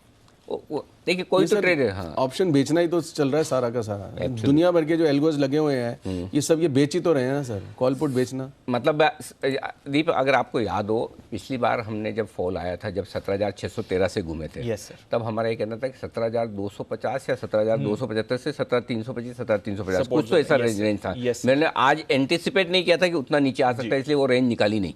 नहीं तो 17,275 17,350 कुछ तो ऐसी रेंज थी, या ब्रॉडली 17,250 से 17,350 मान ले, उसके नीचे ट्रेंड नेगेटिव होगा, करेक्ट। तो लगभग उस रेंज के आसपास आ चुका है। तो अब आप बेचने के लिए इंतजार करें ऊपर आने का, और तब हल्के हो जाए। ठीक है, तो ये है आपके लिए अब अगले लेवल्स जो इंपॉर्टेंट हो जाते हैं इस बाजार में। Weakness definitely across the board इस समय आती हुई दिख रही है। आइए, जो मैं बात कर रहा था, काफ़ी सारे ट्रेडर फेवरेट स्टॉक्स हैं जहां पर आप वीकनेस दे रहे हैं, और स्पेशली जो अब आईटी काउंटर्स हैं वहां पर भी वीकनेस आ रही है। अभी कई सौदे हुए इन्फोसिस के 21 लाख शेयर्स के, और वहां पर आप करीब 2-2.25% की गिरावट देख रहे हैं। एक व्यू लेना था फर्स्ट सोर्स पर, जिस तरह से इसमें वीकनेस आई है। जरा कुणाल जी, फर्स्ट सोर्स के चार्ट देखकर बताएं, आज मिड कैप आईटी पर्टिकुलरली काफ़ी बुरी पिटाई ले रहा है, क्या राय बनती है सर इस पर? देखिए, ये एक कमज़ोर चार्ट है दीपांशु। ये स्टॉक एक ज़माने में बहुत स्ट्रांग होता था, फिर कंसोलिडेशन हुआ, ब्रेकडाउन आया और स्टॉक ने 180 के एक बहुत इंपॉर्टेंट लेवल को ब्रीच किया कुछ सत्र पहले, और तब से लगातार नीचे की ओर ही ये जा रहा है। और 180 के नीचे जब से ये है तब से कमज़ोर है। इस पर जो बड़ा सपोर्ट अब चार्ट पर नज़र आता है, सबसे पहले तो मौजूदा स्तरों के आसपास ही एक सपोर्ट है, और ये लेवल्स टूट जाएं तो फिर ये सीधा 150 तक फिसल सकता है। तो कोई खरीदारी की जल्दबाजी नहीं है। जिन्होंने अभी तक नहीं बेचा है, अटके हुए हैं, एक स्टॉप लॉस रखें। 165 के नीचे गया तो पोजीशन से एग्जिट करने की राय है, अन्यथा बने रहें। तो ये है आपके लिए फर्स्ट सोर्स जहां पर और वीकनेस दिख रही है। आपने कभी एक बात नोटिस की है, मतलब मैंने बहुत बार किया, दीपांशु आप बताना, जब इंट्राडे मार्केट या जब भी बहुत खराब होती है और आप रिकवरी की बात करते हैं, 99% वो रिकवरी आती है, और पूरी कायनात पूरी शिद्दत से आपके साथ लग जाती है, या कैसे होता है? मतलब ये मैं सच बता रहा हूँ सर, इसमें ये कोई मजाक नहीं है। उन पर्टिकुलर डेज में जब बहुत मंदी होती है और आप कहीं से कह देते हो कि रिवर्सल थोड़ा सा आना चाहिए, वो चाहे वो टेम्परेरीली आए, थोड़ा हिम्मत देने के लिए आए, थोड़ा सपोर्ट देने के लिए आए, लेकिन वो 90% आता है। सर लेवल ऐसे है ना, क्योंकि लेवल ऐसे हैं कि जहाँ से आपके ब्रेकआउट हुए हैं, अगर उन्हीं लेवल के आसपास आकर मार्केट आ रहा है, ग्लोबल ठीक है, ओवर सोल्ड है, तो हल्की रिकवरी मिल सकती है। उसमें कोई रॉकेट साइंस नहीं है। वो क्या है कि ना, वो थॉट प्रोसेस है। आप फिर आपकी थॉट प्रोसेस हमेशा ही रहेगी, ऊपर आए तो कहाँ पे बेचना है, कहाँ पे बेचना है, कहाँ। मेरी थॉट प्रोसेस ये रहेगी कि सपोर्ट ऊपर में बेचना तो है, लेकिन नीचे में देखिए एक चीज़ और है आशु सर, देखिए आप है ना हफ्ते में 2 बार आएंगे, ठीक है, हमें तो हर रोज सुबह से शाम एग्जाम देना होता है। करेक्ट, सुबह 8 बजे पेपर 8 से 8:30 बजे पेपर लिखता हूँ, 3:30 बजे रिजल्ट भी आ जाता है ना। सो ठीक है, सबके अपनी अपनी एबिलिटीज़ और कैपेबिलिटीज़ के हिसाब से हम कोशिश करते हैं, जो हो जाए। कभी सही होता है, कभी गलत होता है, ये पार्ट ऑफ लाइफ है। हाँ, ये ज़रूर है कि जहाँ गलत हो वहाँ पर कुछ ना कुछ सीख जरूर लेना चाहिए। आज हमने गलत किया, जो अगली बार ना करें तो ये बेहतर है। लेकिन एक काम अच्छा किया है, और वो किया है टेलीकॉम कंपनी ने, उससे बड़ी रिलीफ आशु सर को भी मिली है, क्योंकि आपका फेवरेट भारती एयरटेल अब फाइनली वापस से एक्शन में आता हुआ दिखा है। तो भारती एयरटेल पर आपसे राय भी लेंगे, लेकिन उससे पहले क्यों है ये शेयर तेज दौड़ लगाते हुए बता रहे हैं कुशल। देखिए सर, यहाँ पर भारती एयरटेल ने ना जुलाई के बाद अब फिर से अपने जो टैरिफ हाइक्स हैं वो करते हुए दिखे हैं, और 20 से 25% तक इन्होंने प्रीपेड टैरिफ हाइक्स किया है इन्होंने, जहाँ से अगर आप देखें तो एनालिस्ट ये मानकर चलते हैं कि करीब 50 से 80% रेवेन्यू जो है ये जितनी भी तमाम टेलीकॉम कंपनियां हैं उनका प्रीपेड सेगमेंट से आता है। तो डेफिनेटली यहाँ पर जब हाइक होती है तो कंपनी के आरपू में और ज़्यादा तेज़ इजाफा आपको देखने को मिल सकता है। 28 दिनों का जो पैकेज है इनका, जो बेस एंटर लेवल है वो 79 से बढ़ाकर 99 यानी कि 25% की स्पाइक आपको यहाँ पर टैरिफ हाइक्स में होती हुई दिखी है, और ये जो बढ़ी हुई दरें हैं 26 नवंबर से लागू होती हुई दिखेंगी।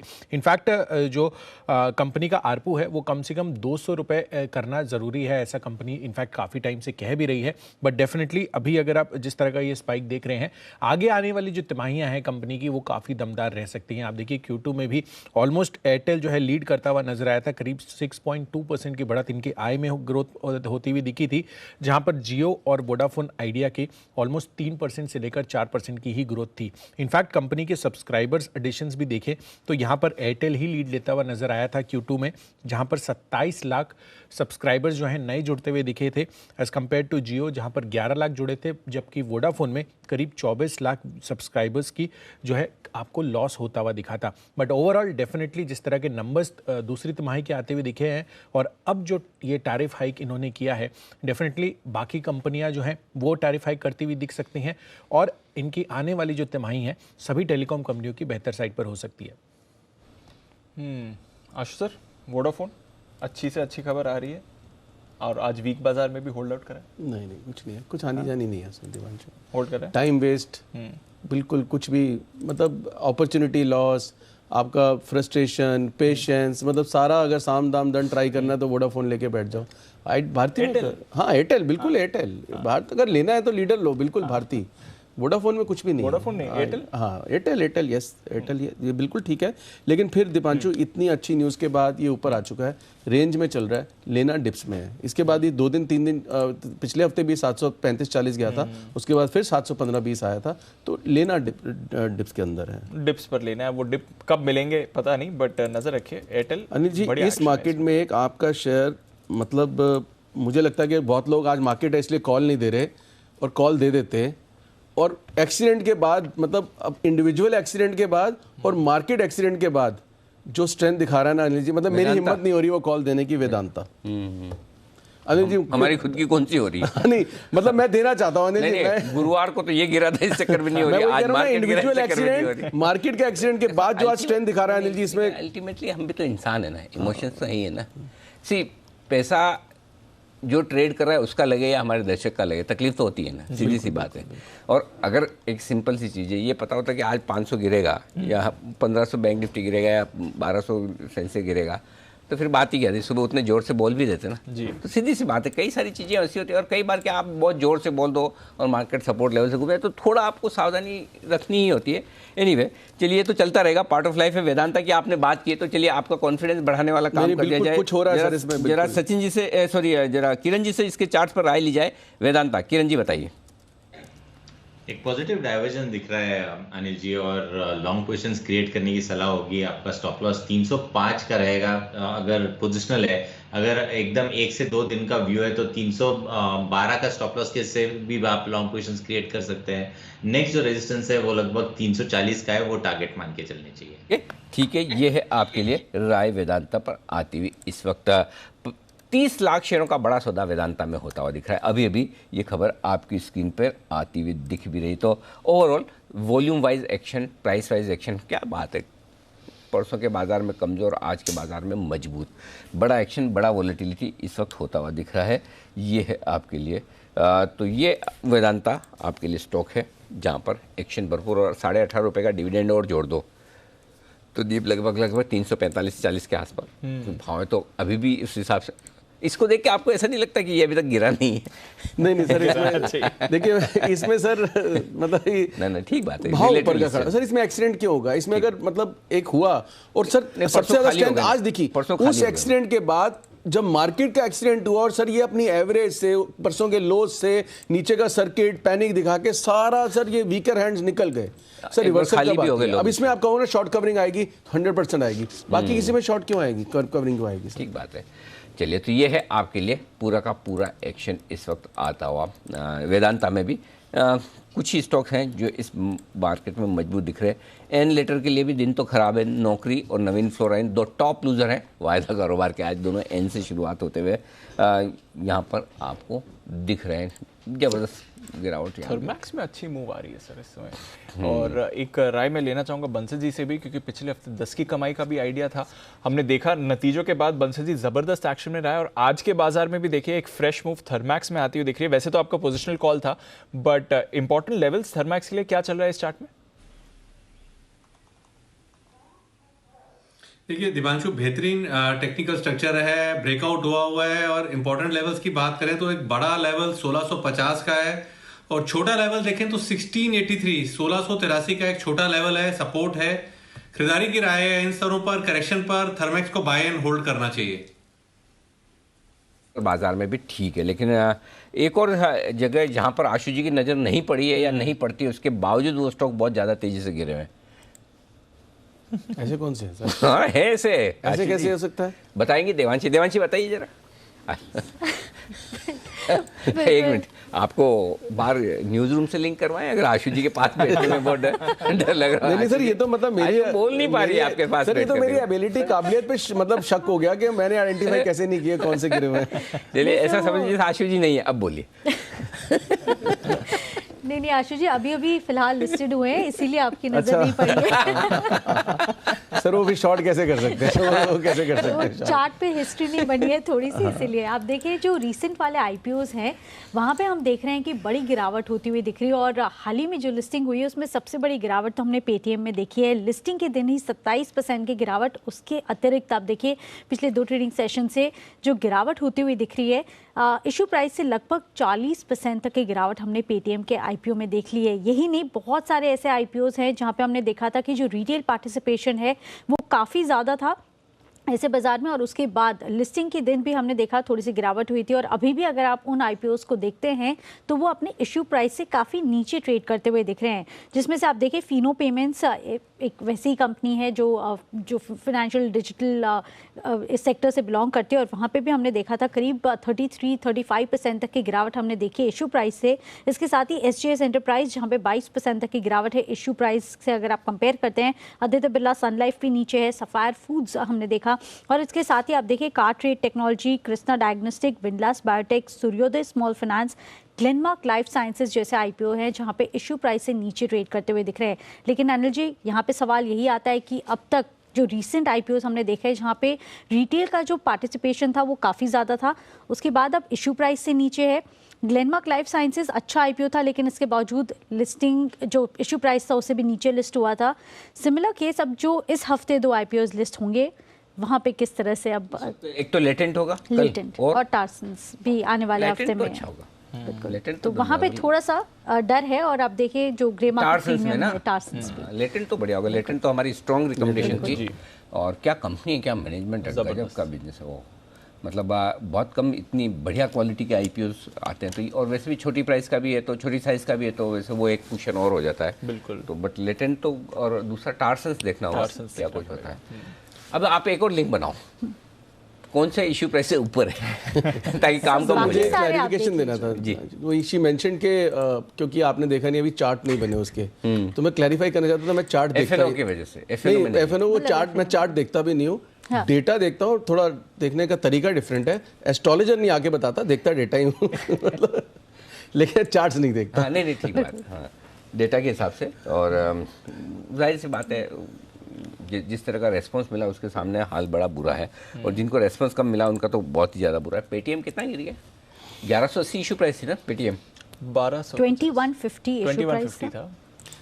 2150 सॉरी 2150 का तो सफाया। सर आपके पास भी वो मैसेज आए होंगे सारे, मतलब जो चल रहे हैं हिस्टोरिकली के जब बड़ा इशू आईपीओ आया है और उसका जो नीचे लिंक किया। अच्छा किया हाँ बाकायदा गुरुवार के दिन। फिर तो आपने मार्केट की मंदी बता दी इसका मतलब। नहीं ऐसा नहीं है, हम फालतू की क्रेडिट नहीं लेंगे। जो नहीं बोला वो नहीं बोला, लिंक जरूर किया था कि ऐसा ऐसा होता है। हुआ तो यही है। हुआ ऐसा हमने ये किया जरूर था कि जब भी बड़े आईपीओ आए उसके बाद मार्केट का डायरेक्शन कैसा रहा वो किया था। वो हमारी रिसर्च टीम ने डेटा निकाला, वो हमने सुन लिया। लेकिन वही वाली बात है ना, उस समय लगना चाहिए ना उस कन्विक्शन के साथ कि इतना जाएगा। नहीं सर, लगने से ज्यादा एक्ट करने की कन्विक्शन। नहीं एक तो बाद में करेंगे, पहले लगेगा सर। डिसिप्लिन अभी आपने कहा तेजी मंदी सही गलत ना, क्या कभी ऊपर खेले नीचे ना खेलना सर। एक ऐसा टाइम है जब कुछ ना करना, वही इस मार्केट में सर हमें हमेशा as a trader life long हमारे को जिंदा रख सकता है। नहीं तो ये प्रॉब्लम होगी। ट्यूशन फीस देनी पड़ती सर, आप भी दे दे के सीखे। हाँ बिल्कुल देखें दी ना। हाँ बिल्कुल। हाँ, तो कुछ चीजें जो है सर, लेकिन हम वो हर बाप अपने बच्चे को सिखाता है ना कि अपने एक्सपीरियंस से वही सीख ले, लेकिन तब तक नहीं सीखता वो। लेकिन बच्चे भी जवानी का जोश है ना, खुद ही करके सीखेंगे। तो चलिए ठीक है, या तो इस मार्केट से पैसा कमाएं या अनुभव कमाएं, एक्सपीरियंस ले, कम से कम ये पता चले। तो ढेर सारे आईपीओ जो बताए हैं आपने हाल ही के लिस्ट हुए, देवांशित सारे के सारे अपनी इशू प्राइस के नीचे। और अब नए जो लिस्ट होने वाले उनमें भी कोई बहुत ज़्यादा उम्मीद है नहीं। थोड़ा सा इम्पैक्ट और ग्रे मार्केट कुछ काम के नहीं है, फालतू की चीज़ें हैं सब। अल्टीमेटली आईपीओ में एक ही सिस्टम है, आपको देखना चाहिए कि वाकई में कंपनी में दम है कि नहीं। बस सिंपल सी बात ये, उसी से कंफर्ट और कॉन्फिडेंस आएगा, बात यही है। चलिए, लेकिन पेटीएम ने, इसमें कोई डाउट नहीं कि बाज़ार का मूड बिगाड़ा है और वहाँ पर। लेकिन पेटीएम के अलावा भी बहुत सारे ऐसे आईपीओस हैं। फिनो पेमेंट 12%, कौन सा Policy Bazaar, PB Fintech 8%, Ami Organics 7%, SGS 7%, KIMS Kalyan गजब मार पड़ी है। ओके चलिए, आइए एक स्टॉक और है जो इस आईपीओ से रिलेटेड लेकिन इस कमज़ोर बाजार में मजबूत है। कुणाल जी चार्ट्स देखिए देवयानी इंटरनेशनल, हालांकि सफायर फूड इसी से मिलती जुलती कंपनी वो नीचे है, देवयानी मजबूती के साथ टिका है। देखेंगे चार्ट साहब, या आज लॉन्ग का चार्ट देखने के लिए सौगंध लिया आपने?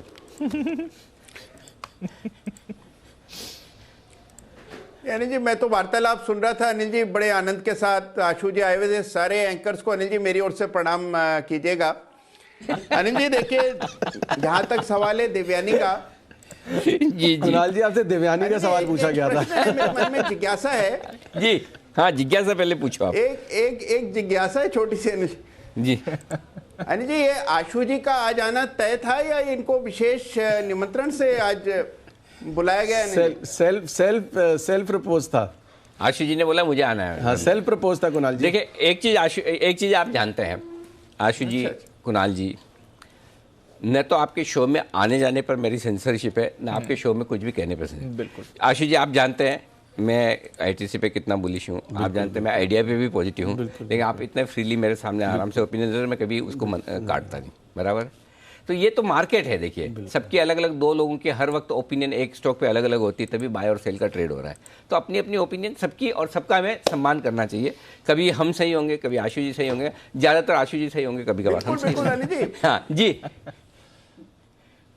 बस अनिल जी मैं भी यही कह रहा था। अनिल जी बिल्कुल आपने सही कहा।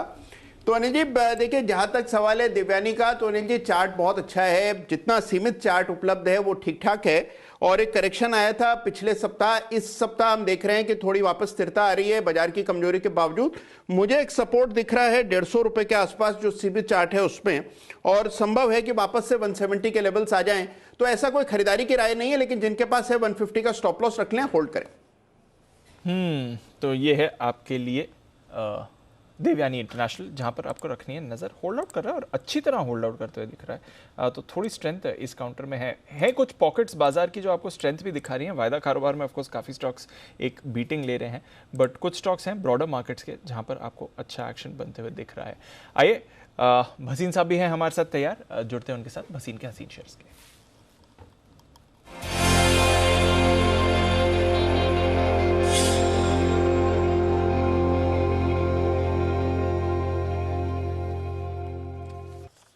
गुड आफ्टरनून भसीन साहब, एक तो जरा मार्केट के मूड माहौल पर अपना व्यू दें, और जो पेंडिंग कॉल्स हैं उस पर भी एक अपडेट दे दें सर। Good afternoon. तो दीपांशु, देखिए आपको सुबह मैंने वेदांता दिलाया था, इतने बड़े कार्नेज में वेदांता ने अपना लेवल हिट कर दिया, 318 वाला 328 हो गया, और साथ में विप्रो का था, विप्रो में तो आज का जो स्टॉप लॉसेस हैं वो थोड़े से वाइडर रखने पड़ेंगे। बट दीपांशु, मेरी बात लिख के ले लो, आज आपने ईयर एंड तक का बॉटम बना लिया है। I think now from here to the budget you are going to hit new highs before 1 February, and यहाँ से जो लीडिंग आएगा, leading indicator will be bank Nifty. तो मुझे पहले बैंक निफ्टी 41,000 दिखता है, और उसके बाद बाकी सब कैचअप। 3 चीजें कहता हूँ, जापान ने $500 बिलियन का पैकेज दिया है, ऑयल इज एट $75, और ईयू में जो लॉकडाउन है उसका उनकी मार्केट में फर्क नहीं, लेकिन हमारे यहाँ सेंटिमेंटल है। तो this is all to do with the obnoxiously priced new age IPOs which has hurt the FIs, और वो counterly the selling is taken place here to counterbalance their book. आपको इससे अच्छा मौका नहीं आएगा. This is the time to accumulate blue chips, because like I said, we have made a bottom today, and I think that we are going to head to new highs before the budget on 1st February. अब आप कहें तो आज के लिए 2 pics हैं, Vedanta is hit it's target, Wipro में stop loss हो गया, लेकिन अगर आप बन सकते हैं तो आज की वॉलेटिलिटी बर्दाश्त करनी पड़ेगी. आज के 2 बाइज हैं, आप कहें तो मैं शुरू करूं. सर बताएं आज की बाय कॉल्स. तो पहला पिक है अल्ट्राटेक. आई थिंक सीमेंट में this is the time to buy, because Delhi में स्मॉग कम हो गई और नॉर्थ में जो एम्बार्गो होना है वो जल्दी खत्म हो जाएगा. 7550 से 75 में लीजिए, 7415 का स्टॉप लॉस, 7800 का टारगेट. साथ में अंबुजा लीजिए 386, 387, 378 का स्टॉप लॉस, 400 का टारगेट. ये तो 2 सीमेंट शेयरों में खरीदारी करने की राय है बसिन साहब की तरफ से. अल्ट्राटेक सीमेंट, अंबुजा सीमेंट, 7600 7550 के आसपास आपको खरीदारी करनी है. अल्ट्राटेक सीमेंट में 7415 ये आपका स्टॉप लॉस होगा, और ऊपर 7800 तक के बड़े टारगेट के लिए करें खरीदारी. और अंबुजा सीमेंट में 386 के आसपास आपको करनी है खरीदारी. 378 ये आपका होगा स्टॉप लॉस का लेवल, और 400 रुपये तक के टारगेट के लिए खरीदारी करने की राय. तो 2 बाय कॉल हैं बसिन साहब की तरफ से, अंबुजा और अल्ट्राटेक, यहाँ पर खरीदारी करें. और बाकी वेदांता आपके टारगेट के नज़दीक पहुंच चुका है। अगर आपने डे ट्रेड के लिए आज से लिया तो प्रॉफिट बुक करें। और विप्रो स्टॉप लॉस ट्रिगर हुआ है अगर, लेकिन आपका लॉन्ग टर्म व्यू है तो आप होल्ड भी कर सकते हैं। बिल्कुल। तो भसीन साहब बहुत बहुत शुक्रिया हमारे साथ जुड़ने के लिए। और 2 और कॉल्स भसीन साहब की तरफ से। कॉन्फिडेंस है उनका बाजार के एक्शन में, थोड़ा उतार चढ़ाव चल रहा है, बट वेदांता डेफिनेटली बड़ी मूव आ रही है और 6% ऊपर वेदांता इस समय आपको दिख रहा है, डेज हाई पर ट्रेड करता हुआ। Despite all the negative action in the market, Vedanta एक काउंटर है जहां पर आपने बढ़िया एक्शन आज बनते हुए देखा है। तो चलिए वेदांता पर है हमारी नज़र। यहाँ पर एक्शन आपको बनते हुए दिख रहा है। बलरामपुर चीनी पर थोड़ी थोड़ी खरीदारी आई है, नजर रखिएगा इस काउंटर पर। पीएनसी इंफ्रा भी मूव दिखा रहा है। नारायण हृदयालय जो आज सुबह काफ़ी बड़े कट्स के साथ खुला था, अब ये भी दोबारा फोकस में आते हुए दिख रहा है और खरीदारी की तरफ मूव करते हुए दिख रहा है। तो कुछ कुछ पॉकेट्स हैं बाजार की जहां पर आपको अच्छा एक्शन बनते हुए दिख रहा है। एक और ऐसा ही स्टॉक अरविंद लिमिटेड, सचिन जी जरा इस पर राइड दे। अभी एक फ्रेश मूव अरविंद लिमिटेड में आती हुई दिख रही है, निचले स्तरों से थोड़ा मोमेंटम इसने पकड़ा है, जरा राय दें क्या चल रहा है इस पर। दीपांशु, जिस तरीके से स्ट्रक्चर है, मुझे लग रहा है 120 से लेके 140 इसी पर्टिकुलर रेंज में ऑस्किलेशन होनी चाहिए, क्योंकि ये जो करेक्टिव है वो काफ़ी ग्रेजुअल रही है। एंड जिस तरीके से एक ब्रेकआउट हुआ था लगभग अक्टूबर के महीने में 110-111 के लेवल के आसपास, मुझे लग रहा है उसी पर्टिकुलर लेवल के स्टॉप लॉस के साथ यहाँ पर खरीदारी करने के ही मौके ढूंढने चाहिए। जो डिक्लाइंस है वो काफ़ी हेल्दी है, मुझे लग रहा है 140-150 के आसपास के स्विंग्स पोजिशनली बनने चाहिए। तो अच्छा मौका है जहाँ पर ये पर्टिकुलर स्टॉक आपके पोर्टफोलियो में ऐड करना चाहिए। तो ये है आपके लिए राय जहां तक अरविंद की बात है। वागले साहब पीरामल पर जरा नजर डालें, क्योंकि फिर से पीरामल स्टेबल होते हुए दिख रहा है। बाकी एनबीएफसीज के लिए आज काफी खराब दिन है, पर उसके सामने पीरामल अब पॉजिटिव टेरिटरी में आ गया है। आज गिरा भी नहीं है बाकी स्टॉक्स के मुकाबले में उतना ज्यादा, और अब थोड़ा मूव भी दिखा रहा है पॉजिटिव। कैसे देखें सर पीरामल को? दीपांशु 2500 का एक स्ट्रॉन्ग सपोर्ट है, उसी के आसपास से घुमा है, 2510-12 यहाँ से घुमा है। बाय तो मैं करने की सलाह नहीं दूंगा, बट आपकी बात सही है, ये वीक नहीं है। अगर मार्केट्स में सपोर्ट आते हैं और मार्केट्स चलने लगेंगे तो पिरामल आउट परफॉर्म करेगा ऑन द अपसाइड। अगले साहब सही कहा आपने, मार्केट्स अगर चलने लगेंगे, क्योंकि मार्केट्स चलने के थोड़े आसार दिखा रहे हैं। निचले स्तरों से बढ़िया रिकवरी निफ्टी में आती हुई दिख रही है। ऑफकोर्स आज वैसे दिन खराब है तो कोई भी रिकवरी आपको अच्छी दिखेगी, बट 37,000 बैंक निफ्टी ने क्रॉस किया है निचले स्तरों से, अच्छी रिकवरी। और निफ्टी पर भी आप देख रहे हैं 100 अंकों की रिकवरी निचले स्तरों से स्ट्रैटेजी के बाद ही आती हुई। दीप है ना, ऐसा है कि आप 2 फ्लोर से बॉल नीचे गिराओगे तो 6-8 फीट तो वापस ऊपर आएगी ना भाई, कितनी भी मतलब कम स्पंज वाली भी हो, ज़्यादा स्पंज वाली होगी तो ज़्यादा आएगी। तो ठीक है थोड़ी रिकवर, बट वो आनी है। सी आपको बेचना है, लॉन्ग एग्जिट करना है, 2 ही तरीके हैं आपके पास। या तो आप डिसिप्लिन वाला स्टॉप लॉस रखें जो एक्चुअल निकल के आता है, वो लगाना चाहिए। अगर वो नहीं लगाया है तो फिर आपका सौदा एकदम पैनिक में बॉटम में नहीं कटना चाहिए। मतलब वो फिर डबल मार पड़ती है। एक तो आपको इस बात का अफसोस होता है कि मैंने लगाया नहीं, मेरे ज़्यादा नुकसान हो गया। फिर दूसरा जहां बेचो वहीं से घूम जाए तो पहला फर्ज आपका है, दूसरा फर्ज मेरा है। तो पहला फर्ज आपने पूरा कर दिया तो आप मेरी जरूरत ही नहीं है आपको, करेक्ट। और दूसरा फर्ज मेरी जरूरत है कि जहाँ से घूम सकता है वो मैंने आपको बता दिया। तो इसलिए 17,250, 275, 17,350, 375 जो भी है वो एग्जैक्ट मैंने कहा कि ये 100 पॉइंट के आसपास की जो रेंज है यहाँ से घूमना चाहिए। 17,400, 425, 400 के आसपास ये हल्की फुल्की रुकावट है। इसके ऊपर टिकेगा तो स्ट्रेंथ यहाँ से गिनना शुरू करिएगा आप। और 37,000 का लेवल निफ्टी पर, बैंक निफ्टी पर भी आया है, जहाँ पर आप देख सकते हैं थोड़ी सी रिकवरी के आसार बन रहे हैं। 37,000 के पुट पर 16 लाख शेयर हाईएस्ट ओपन, इसलिए मैं कह रहा था इसके नीचे बंद नहीं होना चाहिए जो डेटा बता रहे हैं। और तब मेरे ख्याल से 37,750 के आसपास था दीप, 700 जी करेक्ट। तो वहाँ से 250 पॉइंट तो देखते हैं रिकवरी कितनी होती है। अभी है ना, इसमें अंदाजा लगाने वाला काम नहीं है, जैसे होती है होने दो, जाने दो धीरे धीरे और जहाँ से रिवर्स हो वहाँ पे आपका स्टॉप लॉस होना चाहिए। थोड़ा सा नीचे का ट्रेल करते चलें, वो ज़्यादा आपके लिए ठीक रहेगा। आइए जय ठक्कर तैयार है अपने जैकपॉट शेयर के साथ।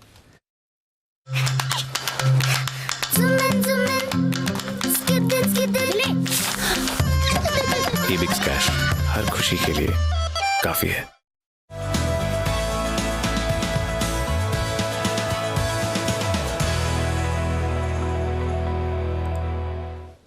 बताएं जय, स्वागत है आपका। माफ कीजिएगा मैंने जैकपॉट बोलिए, कैश का ऑप्शन जय की तरफ से आ रहा है, बताएं जय। जी अनिल जी, 17,400 का एट द मनी स्ट्राइक का कॉल ऑप्शन खरीदे, 132 पर ट्रेड कर रहा है ये। 89 का स्टॉप लॉस रहेगा, 132 पर खरीदना है अनिल जी, 176 एंड 195 ये दो टारगेट्स के लिए खरीदना है। 176 195 ये दो टारगेट्स के लिए खरीदे। 17,400 का कॉल अनिल जी मेरा टारगेट था मॉर्निंग में, जब 17,800 का पुट ऑप्शन दिया था इन द मनी, तब मैंने कहा था कि 17,300 और देर आफ्टर 17,100 ये सारे लेवल्स हमें देखने मिल सकते हैं। इनफैक्ट एग्जैक्ट लेवल जो बनकर आ रहा था वो 17,275 का था, और लगभग आई थिंक हमें जो आज के ट्रेडिंग सेशन में देखने मिल रहा है वो 280 तक के लेवल स्पॉट में देखने मिल रहा है। सो वो टारगेट्स अनिल जी हमारे हासिल हुए। अब 17,400 बहुत ही इंपॉर्टेंट लेवल है, इसलिए मैंने 17,400 का एट द मनी स्ट्राइक चुना है, नहीं कि इन द मनी, बिकॉज मुझे ऐसा लग रहा है कि 17,400 लेट्स सी अगर ये हाफ एन आवर में लास्ट अगर 17,400 के ऊपर टिक जाता है तो बहुत ही बढ़िया है, बिकॉज वहां से मुझे ऐसा लग रहा है कि 17,550 150 पॉइंट का लगभग एक छोटा सा बाउंस हमें देखने मिल सकता है। Overall trend energy definitely weak है। वीकली चार्ट्स पर, मंथली चार्ट्स पर देख रहा हूँ कि ओवरऑल डेटा हम देख रहे हैं तो ओवरऑल ट्रेंड डेफिनेटली वीक है, और जब इतना जबरदस्त रिवर्सल आता है तो वीक ही होगा ऑब्वियसली। बट देन जो लेवल्स पर आ चुका है मुझे ऐसा लग रहा है कि रिस्क रिवॉर्ड भी हमें देखना है, तो risk reward point of view मुझे ऐसा लग रहा है कि अग्रेसिव ट्रेडर्स यहाँ पे कॉल लेकर चल सकते हैं ना, एंटिसिपेशन के 17,550 पर आए। होपफुली अगर वहां पे आ जाता है then we can look forward for another short side call. But as of now तो मुझे ऐसा लग रहा है कि 17,550 अगर आ जाता है देन एक अच्छा बाउंस हमें मार्केट में देखने मिल सकता है। रिस्क रिवॉर्ड ये लेवल्स पर फ्रेश शॉर्ट्स के लिए तो नहीं बन रहा है। ओवरऑल वीकनेस है, बट एक बाउंस के बाद आई थिंक सेल करें तो बेहतर रहेगा। So for a bounce we can buy 17,400 call option. 17,400 का कॉल खरीदना, एक बाउंस बैक के लिए हो जाइए तैयार। इसका ये मतलब नहीं कि ट्रेंड बदल रहा है, बट एक बाउंस बैक का ट्रेड आपके सामने अवेलेबल है इस समय। 132 पर खरीदें 176 और 195 के टारगेट्स के लिए। अनिल जी को भी कुछ पसंद आया है ट्रेड के लिए बाजार में, आइए उनके लिए बिगुल कल के 2000।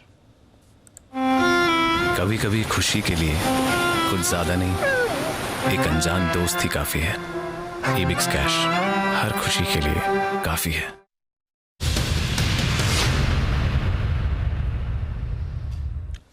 Yes sir. खरीदारी करने की राय है बैंक निफ्टी में। बैंक निफ्टी में खरीदना है जी दीप। बाउंस बैक 37,035 का लेवल इस वक्त बैंक निफ्टी का दिख रहा है। स्पॉट लेवल की मैं बात कर रहा हूँ बैंक निफ्टी की। जी 36,800 200 पॉइंट 250 पॉइंट नीचे का आपको स्टॉप लॉस रखना है, ठीक है। ऊपर का टारगेट 37,175, 37,250, 37,350 और 37,425, ये 4 टारगेट के लिए खरीदारी करनी है। फिर से नोट कर लें, 36,800 आपका स्टॉप लॉस का लेवल होगा, 37,175, 37,250, 37,350 और 425, ये 4 टारगेट के लिए आज और कल तक के लिए, कल पहले घंटे तक के लिए। उसके बाद की बाद में देखेंगे, और गैप से अकल ओपनिंग मिले तो वहाँ पर प्रॉफिट बुक भी कर ले, ठीक जैसे आज हुई थी, ठीक जैसे हमने गुरुवार को भी आपको कहा था कि लेकर जाइए, आपका सेम वैसा ही पैटर्न आज भी दिख रहा है। ओवरसोल मार्केट की एक रिकवरी। अब दोनों तरीके हैं, अगर आपको रिकवरी में खरीदना नहीं है और ऊपर में बेचना है तो आप इंतजार करें ऊपर आने का। दूसरा तरीका है, इससे ज़्यादा सेफ और बेहतर तरीका दे देता हूँ, 37,000 का call option at the money call option 400 रुपये में मिल रहा है, ठीक है। वहाँ 300 रुपये का स्टॉप लॉस रखिए, 500, 600 और 703 टारगेट रख लीजिए। तो जिनको रिस्क कम रखनी है, और वो तरीका ठीक भी है ताकि आपको ऑप्शंस में रिस्क कम रहे, 37,000 का कॉल ऑप्शन खरीद लीजिए, 400 रुपये के स्टॉप लॉस, 400 रुपये के आसपास, 300 का स्टॉप लॉस, 500, 600, 703 टारगेट के लिए। ये है राय इस वक्त खरीदारी करने की बैंक निफ्टी में। ओवरसोल्ड बैंक निफ्टी एक बाउंस देगा, रिकवरी देगा, उसमें चाहे तो आप लॉन्ग करके ट्रेड करें, चाहे फिर अगर ऊपर में फंसे तो अपना निकलने का सोचें। तो ये बढ़िया बाउंस बैक ट्रेड बन सकता है। उम्मीद है, देखिए उम्मीद पे दुनिया कायम है। जिस दिन उम्मीद छोड़ देंगे, देखो आप मुझसे कहते हो कि भाई मेरा अप्रेजल करो, इंक्रीमेंट करो, उम्मीद है ना कि भाई नहीं तो फिर क्यों कहोगे, बराबर है। वैसे ही हाल है, हम कल के लिए कुछ अच्छा सोचते हैं, आगे के लिए कुछ अच्छा सोचते हैं। एक हिंट मानो आपने ये एग्जाम्पल क्यों चूज किया? हमने तो पहले आपका अप्रेजल कर दिया जब आपने लो पे बोला।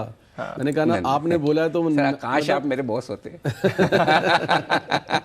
90% वहां से रिवर्सल मैंने तो देखा है होता ही होता है। नहीं एक्चुअली इंसिडेंटली उसकी वजह भी ये आशु सर कि जनरली जो पैनिक होता है ना, उसका पैनिक का जो बॉटम होता है वो लगभग 2-2:30 बजे के आसपास ही होता है ना, जितना गिरना तो। और डेटा के हिसाब से जब थोड़ा ओवरसोल्ड हो जाए तो इंसिडेंटली ठीक है, हो जाता है, चलता है। लेकिन वही वाली बात है, सही और गलत दोनों चलता है। अच्छा, जय से एक बार राय ली जाए। जय ने निफ्टी खरीदने का कॉल दिया था। जय जरा एक बार बैंक निफ्टी का ये डेटा देखिए जरा, क्या कुछ यहाँ पर भी इंटरेस्टिंग हो सकता है? अनिल जी ब्रो, जहां तक बैंक निफ्टी का सवाल है, ये जैसे 17,400 का लेवल है, वैसे ही 37,000 का एक लेवल है, उसके नीचे बहुत ही अच्छा लेवल्स हमें देखने मिले। बिकॉज बैंक निफ्टी में 36,500 36,600 की एक रेंज सपोर्ट की बनकर आ रही थी, जैसे 17,275 17,300 के जो लेवल बन रहा था, इनफैक्ट एग्जैक्टली वहीं से घूमा है जो मॉर्निंग में हमने प्रेडिक्ट किया था कि यहाँ तक आ सकता है, और वो लेवल्स आए और वहीं से एक रिवर्सल है। सिमिलरली बैंक निफ्टी 36,500 35,500 और 36,500 36,600 ये लेवल बनकर आ रहे थे और वहीं से रिवर्स हो रहा है, अब सस्टेन कर रहा है 37,000 के ऊपर। या ये लास्ट हाफ एन आवर में अगर ये 37,000 ऊपर की क्लोजिंग एनर्जी अगर आती है तो जैसे निफ्टी में 17,550 तक का एक बाउंस है, और सिमिलरली बैंक निफ्टी में 37,500 तक का एक बाउंस हमें देखने मिल सकता है। तो और 300-350 पॉइंट का एक बाउंस, दैट इज अराउंड 1% का बाउंस आपको बैंक निफ्टी में देखने मिल सकता है। देन वहां पर एनर्जी फ्रेश कॉल लेना होगा। तो बाउंस आ रहा है और इस बाउंस में अब कितना सस्टेन करना है ये इंपॉर्टेंट पार्ट है, बट नजर रखते हैं एटलीस्ट एक बाउंस जरूर आ रहा है और 17,400 के ऊपर निफ्टी होल्ड कर रहा है, 37,125 पर निफ्टी बैंक आ रहा है, तो निचले स्तर से रिकवरी भी आई है और इस रिकवरी को प्ले करने के लिए अनिल जी की तरफ से ये खरीदारी की कॉल आई है, बैंक निफ्टी या फिर कॉल ऑप्शन खरीदे। पर आइए जो हम बात कर रहे थे, कुछ कंपनीज हैं भारतीय बाजार में जो वैसे बाजार की वीकनेस की वजह से इंपैक्टेड हैं, पर कुछ और भी यहां पर एक ट्रिगर है जिसकी वजह से आप ज्यादा वीकनेस बनते हुए दिख रहे हैं। कौन से ये स्टॉक और क्यों है वीकनेस, जानते हैं कुशल के साथ। कुशल बताइए क्या हुआ है। देखिए, वीकनेस जो है अब लगातार जिनका भी यूरोप या यूके में एक्सपोजर है जिन कंपनियों का, वहाँ पर आपको फोकस रखना चाहिए, क्योंकि पर्टिकुलरली अब ऐसा डेटा पॉइंट्स बनते जा रहे हैं जिसमें कोविड की चौथी लहर यूरोप में आती हुई नज़र आ सकती है। इनफैक्ट काफ़ी सारे देश जो यूरोप में हैं वहाँ पर या तो पार्शियल लॉकडाउन या फुल लॉकडाउन होते हुए नज़र आ रहे हैं, जिसमें सबसे पहले आप ऑस्ट्रिया देखिए, आज से ही यहाँ पर 20 दिनों के लिए एक जो फुल लॉकडाउन है वो लगता हुआ नज़र आया है, जिससे अगर आप देखें तो स्ट्रीट वाइड प्रोटेस्ट भी होते हुए नजर आए हैं।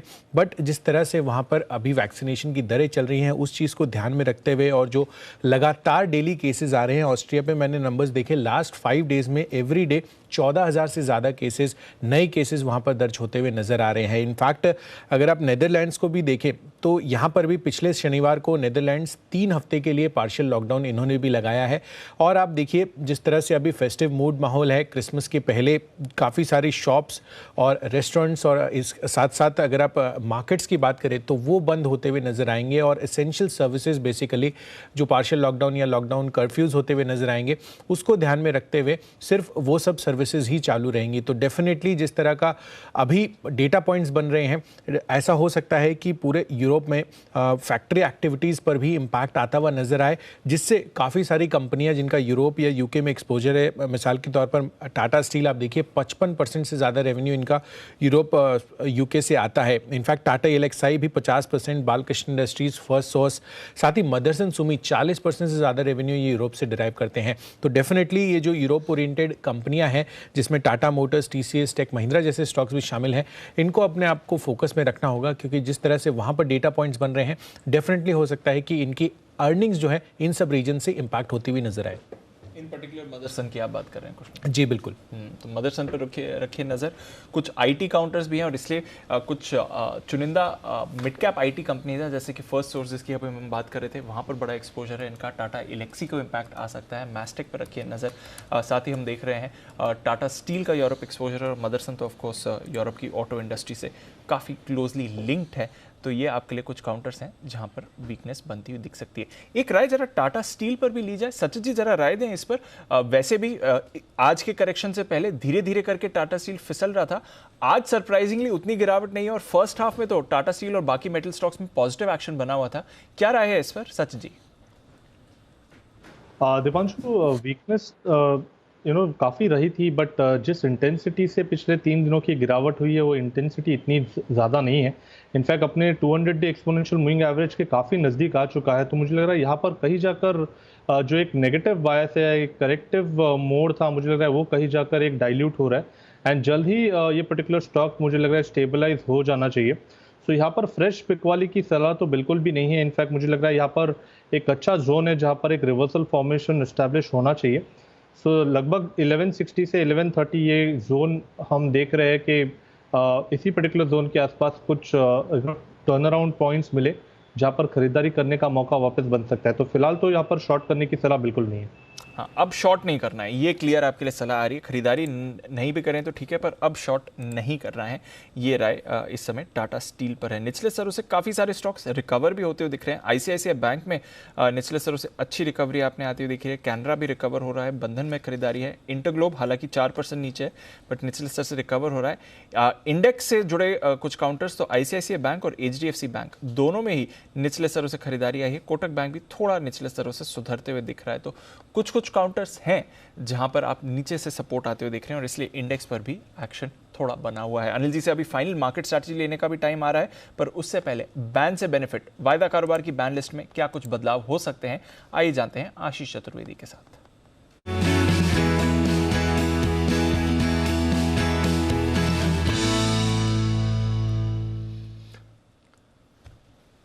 आशीष, 6 स्टॉक है, पैन में से बाहर आ रहे हैं 4, सिर्फ 2 रह जाएंगे। 6 में से 4 बाहर आ रहे हैं। हाँ, बड़ा एक एक करके नाम बता देता हूँ। BHEL है, यहाँ पर करीब 77% है मार्केट वाइड पोजीशन लिमिट, 79% के साथ सेल है। सन टीवी करीब 79.5 है और नाल्को भी देखें तो 80% से नीचे फिसल चुका है। तो ये चारों जो स्टॉक हैं ये तो पक्का बैन से बाहर आ जाएंगे। बाकी एस्कॉट्स अभी भी 96% है, वोडाफोन आइडिया 87% है, तो दोनों स्टॉक जो है बैन में है, बैन में बने रहेंगे। एंट्री की ना के बराबर ही प्रोबेबिलिटी है। इंडियाबुल्स हाउसिंग फाइनेंस अब तो कल ही बाहर आया था बैन से, अभी इंडियाबुल्स हाउसिंग फाइनेंस की पोजीशंस देखें तो 97% है। काफ़ी देर से देख रहा हूँ अनिल जी, पोजीशंस कम हो रही हैं, पहले 99 थी, अब 97 हो गई हैं, तो इसकी भी बहुत स्लाइड प्रोबेबिलिटी, हालांकि 95% के ऊपर चल रहा है लेकिन डाउटफुल है। तो बाहर ही आएंगे, फ्रेश एंट्री कम होगी, एंट्री की संभावना नहीं है और 4 स्टॉक्स बाहर आ सकते हैं। तो चलिए, मंथली एक्सपायरी का भी समय है और बात भी कर रहे हैं आशीष की, बाहर आने के लिए तैयार हैं। आप देखते हैं कि कोई डैमेज कंट्रोल नहीं कर सकता। 122 रुपए पे सेल बैन में जाता है, 107 रुपए पे बाहर निकलता है। किसी को ऑप्शन बेच के सौदा संभालना हो नहीं संभाल सकता। 72 रुपए में भेल बैन में जाता है, 60 रुपए में भेल बैन से बाहर आ रहा है। मतलब कोई कुछ नहीं कर सकता। जो कहीं ट्रैप हो गया, बिल्कुल ट्रैप हो गया तो लॉस करे। बिल्कुल, और आज तो 107 के level how difficult, how I mean anti trader और entry retailer this ban is. वो अलग बात की चर्चा है, बट डेफिनेटली इनफैक्ट सेल पर मेरे को व्यू भी एक लेना था, क्योंकि निचले स्तरों से ये भी थोड़ा एक्शन दिखा रहा था। किरण जी, अगर बैन से बाहर आते हुए दिख रहा है, आज metal stocks relatively first half में थोड़ी स्ट्रेंथ दिखाई थी, क्या राय बनती है सर सेल पर? मीडियम टर्म चार्ट्स के हिसाब से ये बहुत अच्छा सपोर्ट जोन माना जाएगा। करंट लेवल से 102 का लेवल बहुत ही स्ट्रॉन्ग सपोर्ट जोन है, तो इधर बाय करने की चेष्टा करनी चाहिए। एक बार वापस एक बार जो बाउंस बैक आएगा वो 120 125 तक ले जा सकता है काउंटर को। तो एक बाउंस बैक आते हुए दिख सकता है सेल में। नजर रखिए अगर कल बैन से बाहर आता है ये। आइए एक और पिक अनिल जी की तरफ से, कल के 2000।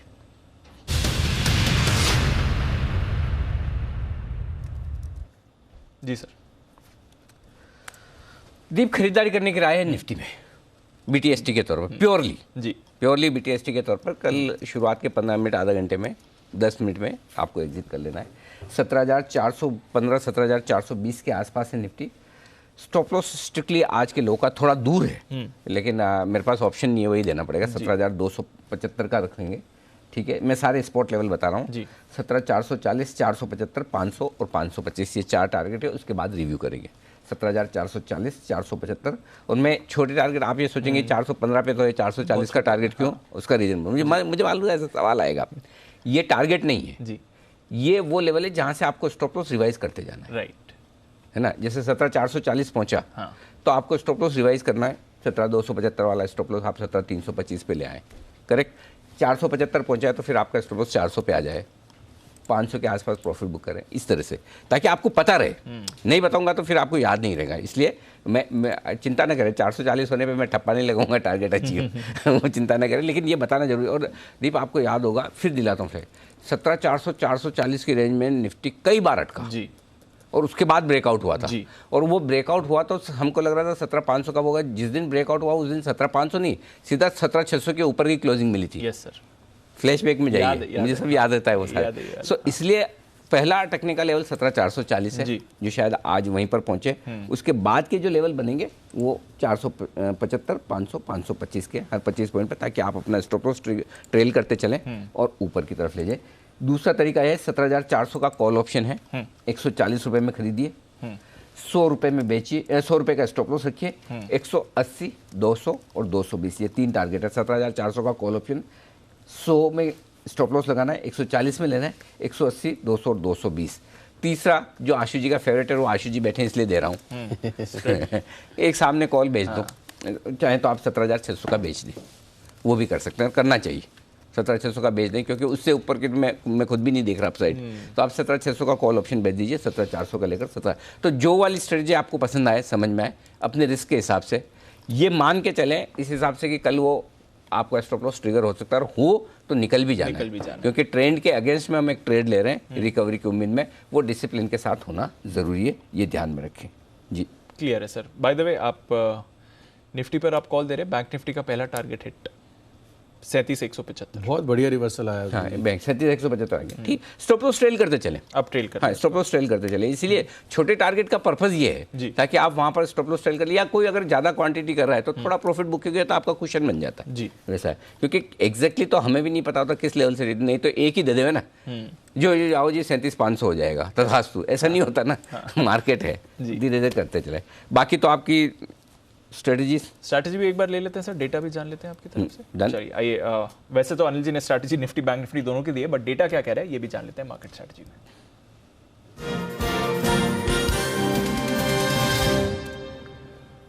ठीक है सर, 100 पॉइंट ऊपर डाउ फ्यूचर्स है, यूरोप के बाजार भी आपको पॉजिटिव ट्रेड कर रहे हैं, डॉलर थोड़ी स्ट्रेंथ दिखाते हुए दिख रहा है लगातार, और आज भी स्ट्रेंथ में है, यहाँ पर रखनी पड़ेगी नजर। ऑयल कूल ऑफ हुआ है, निचले स्तरों से आज यहाँ पर रिबाउंड है, बट वैसे 2 महीने के निचले स्तर पर है सर, बताएं। दीप, ऐसा तो कोई खास नेगेटिव मुझे बाहर से तो दिख नहीं रहा, बाहर से देख के तो हम गिरते भी नहीं, ठीक है ना, बाहर तो सब कुछ ठीक है।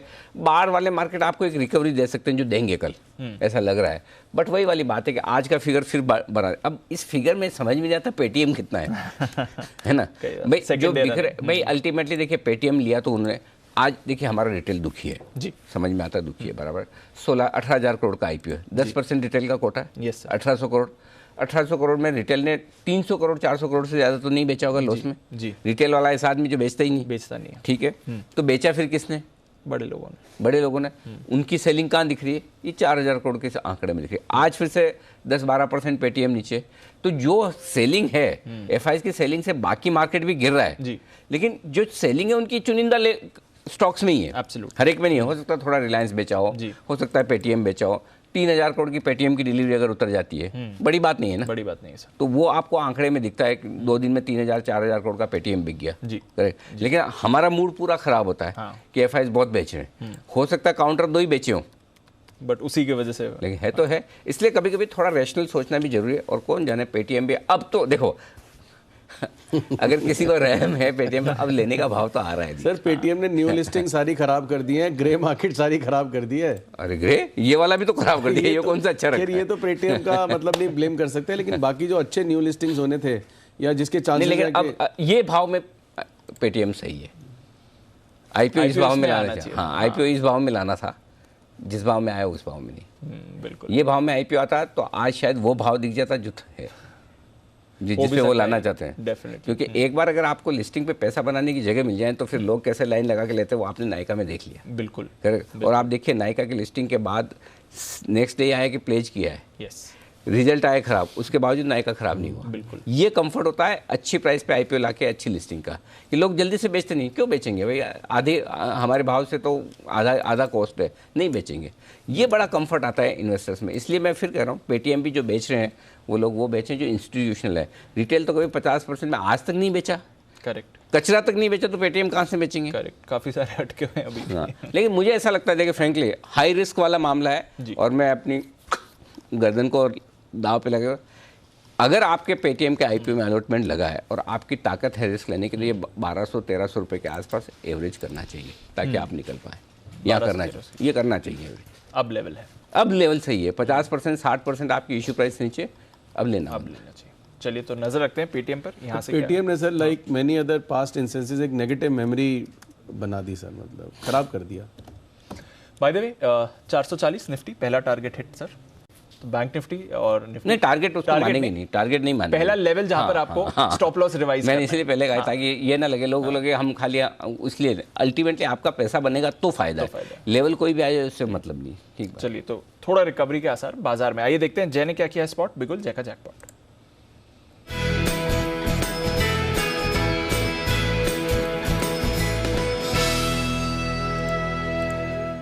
बताएं जय। जी दीपांशु बाउंस मार्केट में जैसे एंटीसिपेट किया था अच्छा आ चुका है। आई मीन वही 132 के आसपास का जो कॉल ऑप्शन था 152 हो चुका है 17,400 का।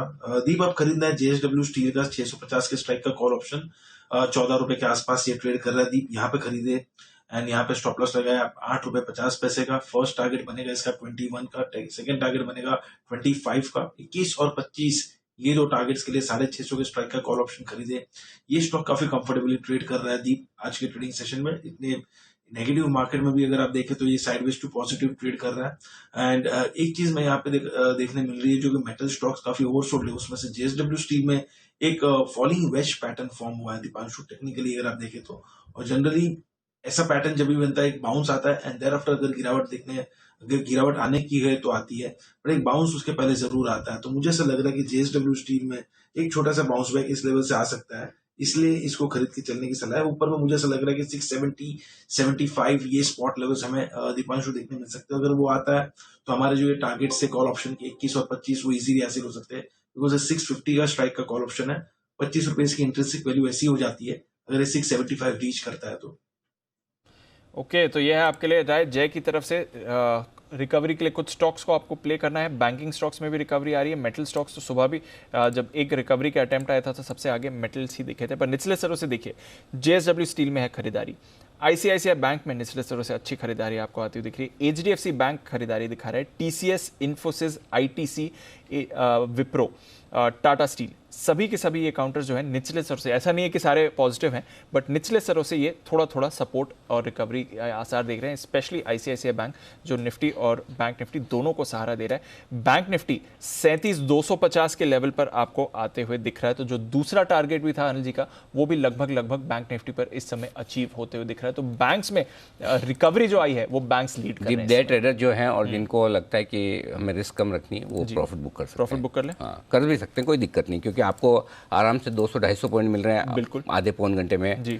तो कम नहीं होते भाई, इस तरह के मार्केट वो भी तेजी करके बन रहे हैं डेफिनेटली। हाँ, तो ठीक है, कर भी सकते हैं, कोई इशू नहीं है। बिल्कुल, तो आपको बढ़िया ट्रेड मिला और रिकवरी के बाद निफ्टी बैंक निफ्टी दोनों पर आपको कुछ लेवल्स आते हुए दिख रहे हैं। आइए फिर क्लोजिंग की तरफ बढ़ें। और काफ़ी ख़राब शुरुआत हुई, बट एटलीस्ट डेज लो से सिग्निफिकेंट रिकवरी के बाद बंद हो रहे हैं। बट आप इग्नोर नहीं कर सकते 350 पॉइंट का कट निफ्टी पर और करीब 750 पॉइंट का कट बैंक निफ्टी पर। दोनों के दोनों इंडेक्स 2% की कमजोरी के साथ गिर के बंद हो रहे हैं। और सेंसेक्स पर तो आपने आज 1100 पॉइंट्स की गिरावट देखी है। Bajaj finance, Bajaj Finserv, Reliance industries सबसे ज़्यादा दबाव यहीं से आपको आते हुए दिखा। आईटीसी पर आपने 2.5% की वीकनेस देखी है। एक्सिस बैंक कमजोरी दिखाते हुए दिखा। इसके साथ ही टाटा मोटर्स पर 4.5% का कट, मारुति पर 3% का कट। जो ऑटोज की लीडरशिप थी आज वहीं पर आपने भारी गिरावट भी देखी है। बजाज ऑटो पर भी 3% की कमजोरी आती हुई दिखी है। आयशर हीरो यहां पर भी प्रेशर था, बल्कि हीरो तो 52 वीक के लो पर भी आपको आते हुए दिखा। वायदा कारोबार की तरफ आए 7% दीपक नाइट्राइट, 6.5% नवीन फ्लोरिन, ये दोनों केमिकल स्टॉक्स और इसमें आरती इंडस्ट्रीज भी जोड़ दी थी। इसके साथ इन्फो एज 6.5% नीचे आते हुए दिखा। Bank of Baroda 6%, PVR, Whirlpool, delta, India bulls housing, Bharat forge, Nippon life, Polycab, MCX, Bosch, कुछ और काउंटर्स जहां पर आपने वीकनेस देखी।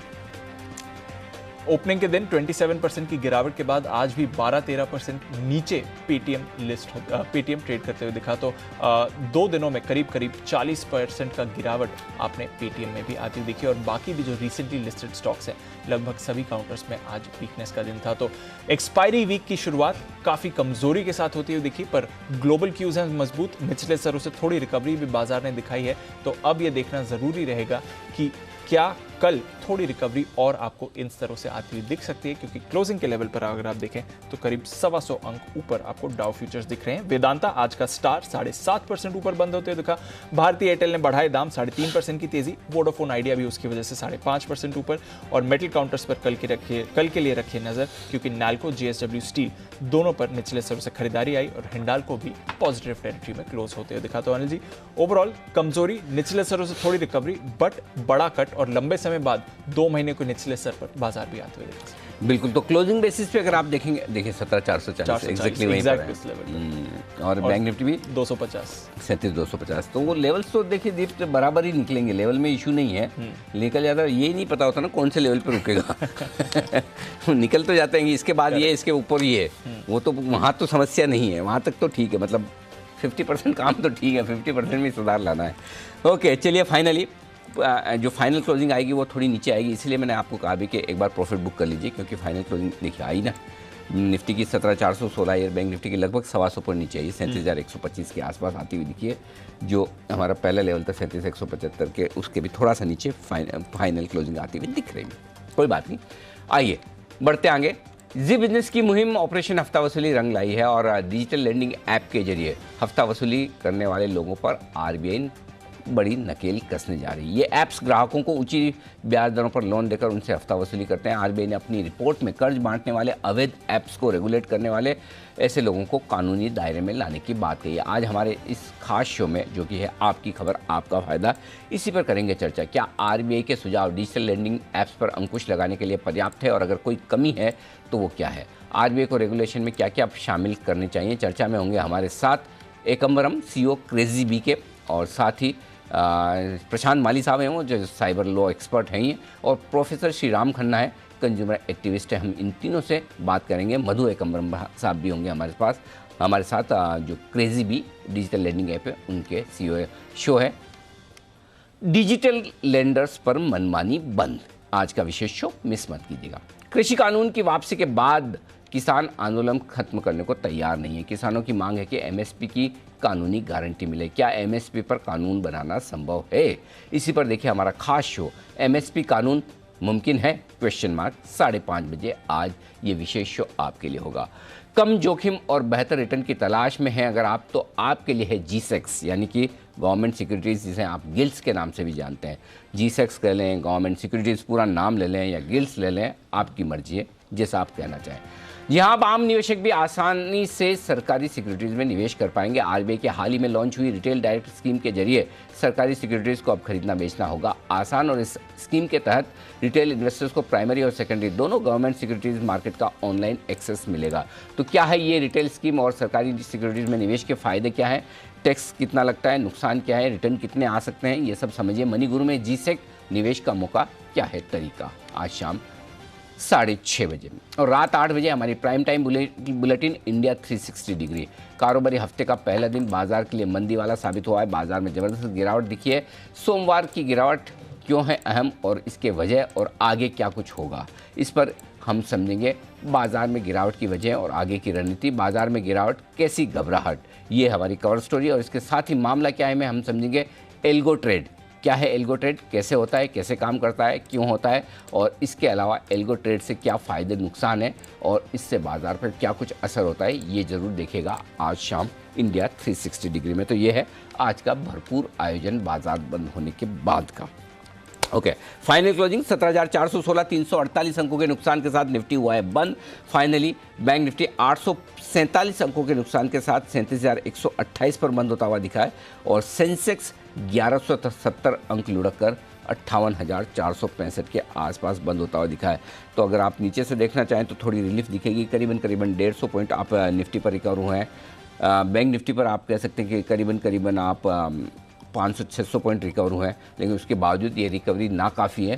तेज़ गिरावट आपको देखने को मिली है। निफ्टी, बैंक निफ्टी, सेंसेक्स और सारे इंडेक्स आपको लाल निशान में ही बंद होते हुए दिखे, एक्सेप्ट BSE SME IPO ये एक इंडेक्स है मेरे सामने जो हरे निशान में दिख रहा है, जो आप लोग कोई भी ट्रैक नहीं करते होंगे, मैं भी नहीं करता। नहीं, मेटल्स हरे निशान में, मेटल्स हरे निशान में बंद हुआ है, टेलीकॉम हरे, माफ़ कीजिएगा गलत पढ़ा मैंने, मेटल्स और टेलीकॉम बराबर है। भारतीय एयरटेल के दम पर टेलीकॉम और वेदांता के दम पर मेटल्स, ये दो इंडेक्स ऐसे हैं जो हरे निशान में हुए हैं।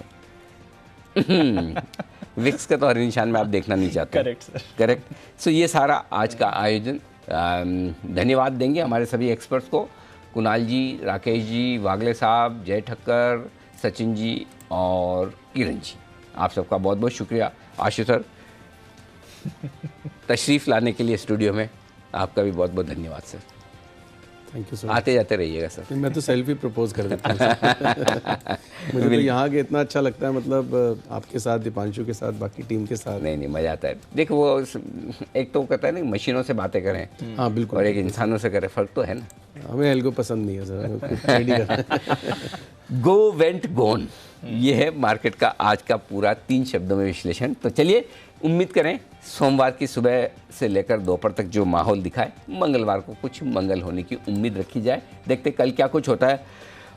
कल सुबह आपसे फिर होगी मुलाकात, लेकिन मृत्युंजय हमारे साथ तैयार, और सारा का सारा एक्शन हमारे यहाँ ऐसा नहीं है, मृत्युंजय के यहाँ पर भी कुछ कम नहीं है, बहुत कुछ हो रहा है। बिल्कुल सर, और आज तो दोनों तरफ का एक्शन है। हाँ। तेजी का भी, मंदी का भी, और ये हो रहा है एग्री मार्केट में। ओके।